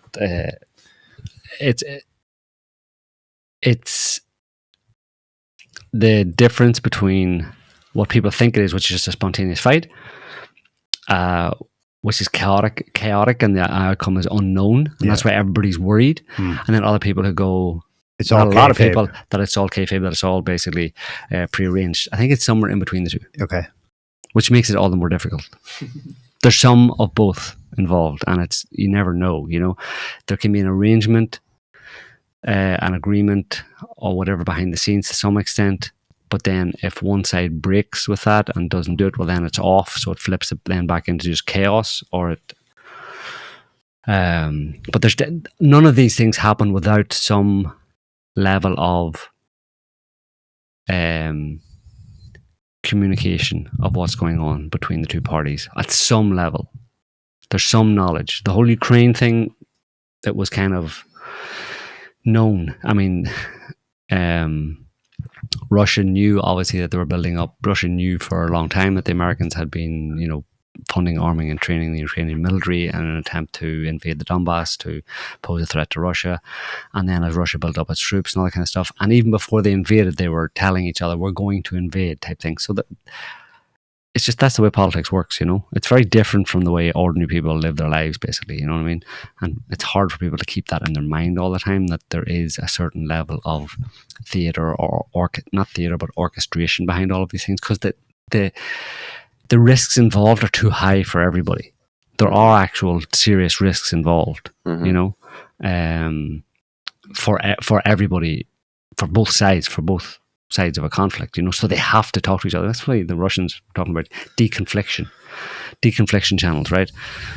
With the US in Ukraine, it's why you have these reports of when a certain country fires certain missiles, you have to say, look, we're going to fire some missiles tonight at your bases. They're not nukes, okay? So don't freak out. Yeah. And then you go, well, that's not how you talk to your enemy, your sworn enemy. Yeah. It's like, well, that's how the world actually works. People need to grow up and not stop seeing political events and seeing the world in general, how it works at that higher level, political level, as being something out of a Hollywood movie, the way it's portrayed in Hollywood movies. Hollywood movies deceive you largely, especially the war-y ones, the Hunt for Red October and all this kind of stuff and blah, blah, blah. You're saying fiction is fiction? Fiction is fiction, and just like the Bible, Oh. Wow. Word of God. You went there. I went straight there. You heretic. They're meant to convey, they're symbolic events meant to convey messages. I think it's... God did not actually promise anybody called anything in the Bible that he would give a piece of land in the Middle East. Blessed are his own those son. who bless Israel, Joe. Come on, get with the program. That means This I is have MAGA. to support Bibi. Hmm? I mean, that's what Jesus put that in the Bible, so that way at this point in time, we would support Bibi Netanyahu. Right. It's just a longer term, Yeah, policy paper. yeah. Yeah. Jesus wrote, not Jesus. Did No, Jesus do it? yeah, it was Jesus Jesus. did? Jesus It was didn't Jesus. do it. It was No, it Yahweh. It was Jesus. Yahweh did. Jesus Are you said to Abraham, Jesus never said a word to Abraham. It's a long... Yahweh wrote a policy paper. Called Genesis. This is how it began. This is how it'll end. Yeah, called the Yahweh Institute of Geopolitics. The New American Century. New American Century I wrote it 3,000 years, 7,000, 15,000, 3,000 years ago. And it's just being implemented now, that's all. There's a continuous line from Yahweh to Netanyahu today. Netanyahu is Yahweh's son. He's the Messiah. oh my Messiah. God. Yeah, the fact of the matter is that I think it was Leonardo da Vinci actually said it. There are people who can see. There are people who can see when shown. And there are people who can't see. So... Was that really Da Vinci? That's a good quote. Da Vinci was a polymath. He wasn't just an artist, Yeah. He could do pretty much everything. Deep. I like Well, that. it's kind of deep, but it's pretty self-evident as well, Well, Yeah, sometimes the but it's simplest self-evident truths- to people who Yeah. can see that they can see. Yeah. But It doesn't mean anything to the people who can't see. They're like, what are Yeah. you talking about? what are you talking about? No, I Well, think, so there are people who can see when shown. So Yeah. that's why it points to the fact that there is some, benefit to putting out information, explaining things to people, because there are some people who Yeah. are under an illusion right now, but who still retain the ability to see if they're shown the right information, except they're being shown a lot of wrong information, which is why it's important to actually put out correct information for those kinds of people. But there are quite a lot of people who cannot see and will never see, so forget about them. Don't even talk to them. Yes, avoid them. so I think there's Like the still plague. too much. It's still too soon for me to really get a good bead. It's too soon for you to convert to Judaism. Yeah. Soon. Yeah. To get a beat on what? On where it's going. On if Trump Nobody is can- really Yeah. in on it or what have you. Like those kind of details is... Trump, I don't think Trump, I'm still holding out. I'm still doing some cope for Trump because I think it's still there. I mean, I don't think he can have changed that much. I think he still wants to be the peace president. Obviously, that can't be a strict policy because it's not practical, not realistic, at least from his perspective. He has to be able to use the awesome, huge, beautiful, wonderful, biggest ever military in the world if need be, but that he uses as a tool, Mhm. not a tool or a means towards an end, not an end in itself. If you know what I mean? He doesn't just have a war just for having a war. He wants to use military power in order to achieve his more peaceful objectives because he wants a Nobel Peace Prize. He wants to be the peace president. He wants to I be don't- loved by He everyone. wants to be loved by everybody. He's basically very insecure. He's like an Yeah. insecure 6-year-old, or 16-year-old. So I think there's still a possibility for it to not go Tits up. or Pear-shaped. but the only variable is the Israelis or other elements within the deep state who might do something. And like the people on social media who can see, have been crying out this whole week of like, or more, for saying like this. If there was ever an opportunity for a false flag, you know, it's right there. How can you miss this opportunity? It's perfect. Like, someone just do it. Like, people complaining that there was no false flag before this, you know, like, at least, you know, back in the day we used to get a good old false flag before this kind of thing happened, before you would attack Iran. I mean, now it's just straight in, no kissing, you know what I mean? Where's the foreplay, you know? Hang on, you forgot to sink the USS Maine. Yeah, dude. Why don't we get some kind of a obvious false flag that we can all shout about and a Persian Gulf incident? Yeah, exactly. Come on. The Gulf of Persia incident. But no, it was, but that, you know, I don't know. It's very hard to know what the future holds. But I think at least it would be nice. The copy part of it is that, not forgetting about Trump, is that the Iranians continue to smack the Israelis to the point that the Israelis make some mealy-mouthed kind of like claim of victory and decide to call things quits or something like that, you know. They've been very quiet in the sense of no one quite knows what they've really got and what they're really capable of. So therein lies some hope that the same powers who thought that they were going to steamroll through the Middle East in 5 years, and here we are over 20 years later, that they have yet again miscalculated. Yeah. And just so you know, like, I mean, pretty much everybody, all the alternative pundits, right, who've been around for a long time, you know, Jeffrey Sachs and, you know, Scott Ritter and the guy, I mean, they don't put a lot of stock in a lot of what they say anyway, but I mean, they have a bit of history and they have been watching it. But all the others, Aaron Mate, what do you call him, Blumenthal guy, all of those people, when asked about this, and give interviews on it recently, they really have no clue either. Yeah, you know, so they're not able to say, and they're just kind of trying to figure things out based on past form, basically, and past history. But nobody has any real. Trump really is a wild card in that respect. You know what I mean? Trump may not have all the cards, but not only does he have the one important card, the wild card, right? But isn't that the important card, the wild card? If you know how to use it. Yeah. And he, not only does he know how to use it, he is it. He is the wild card himself. Like, so he knows how to use himself. Exactly. And that's how myself. If anybody's going to use his himself, it's going to be him. It's going to be him, yeah. So that's the part that makes it difficult, because otherwise you could probably predict the kind of strategy more easily. Yeah. And it would be going towards, you know, some kind of a major conflict or bigger conflict with Iran and reckon, you know, to some extent fucking up the global economy in some way or other. But with Trump, there's a question mark over the usual pattern that these things follow, you know. Because it's like with Russia, when Russia invaded Ukraine, it was like, no, this is legit on. Like, there's no going back from this.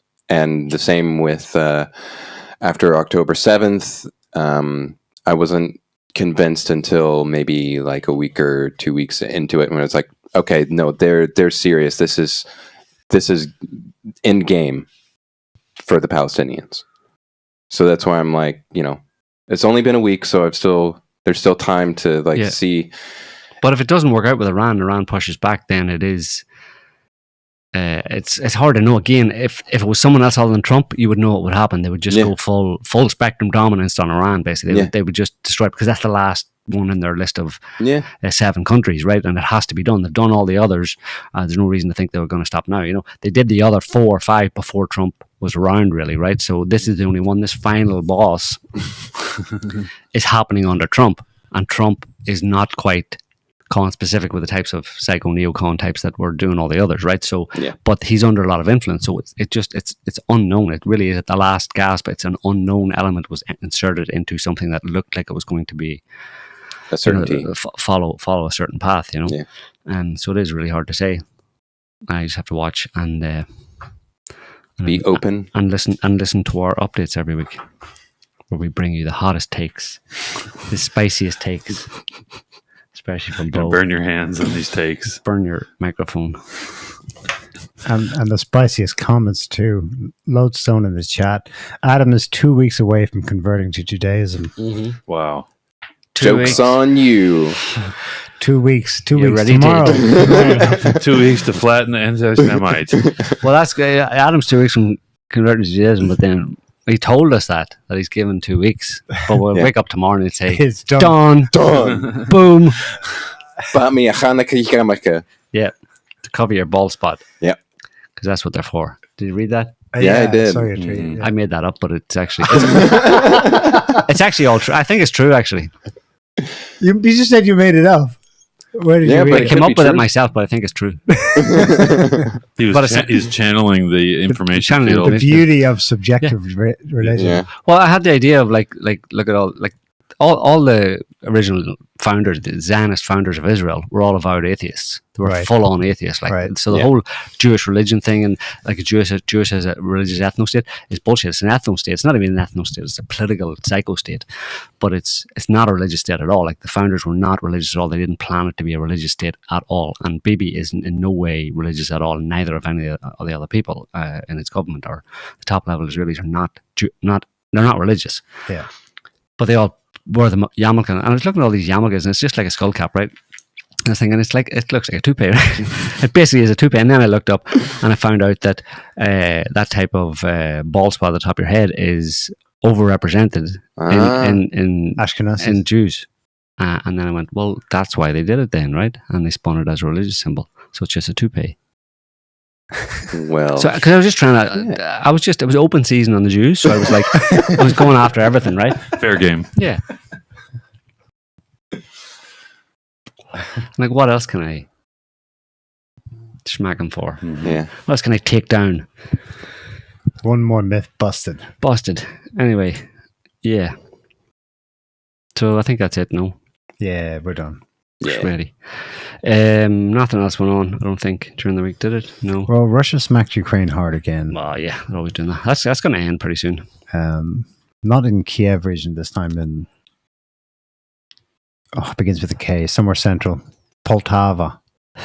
Yeah. Um, That'll be over relatively soon. The Americans have walked away because they need to walk away. You know what I mean? They were hoping to take out Russia in that, or deal a blow to Russia, but it's turned out to be the opposite. So Trump's just like, look, we're walking away. We're going to carry on because we have to. notice that Trump, or was he? Did he? Oh, he would want the Peace Prize for Russia Ukraine. Yeah. One last item. This is funny. RT reports that the minister assigned to return Ukrainians from the West is accused of fleeing the country. Wow.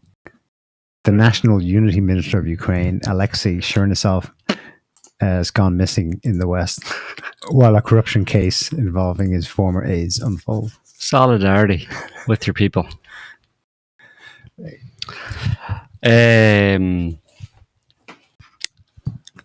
So I got into a fight the other day with a guy in a prosthetic shop. In a wash up? Prosthetics. Ooh. He started throwing hands. You know, Well, the other day, And that's it for this week, Both folks. got one. wait, Bo's got it. yeah, the other day we were playing. Something happened to you too? No, we were playing Scrabble, and my dog came over and just started eating a bunch of the Scrabble tiles. I was like, "What the hell are you doing?" So we had to take her to the vet, but no word yet. That's better than that. Well done, Bo. Well done. Why did Han Solo refuse to eat his steak? What? Why did Han Solo refuse to eat his steak? He turned vegetarian. It was chewy. Nice. That's better. I prefer that. I like the Star Wars stuff. Yeah, that was a good I'm a one. sucker for it. It was chewy. All right, so we're going to leave it there for this week, folks. Thanks for watching. I hope you enjoyed the show, and thanks for commenting. We'll be back next week with another update on, as you know, whatever steaming pile of manure the powers that be choose to visit upon us between now and then. So have a good one. Peace Thanks out. for See ya. watching. See Bye. ya. Can't stop the signal now.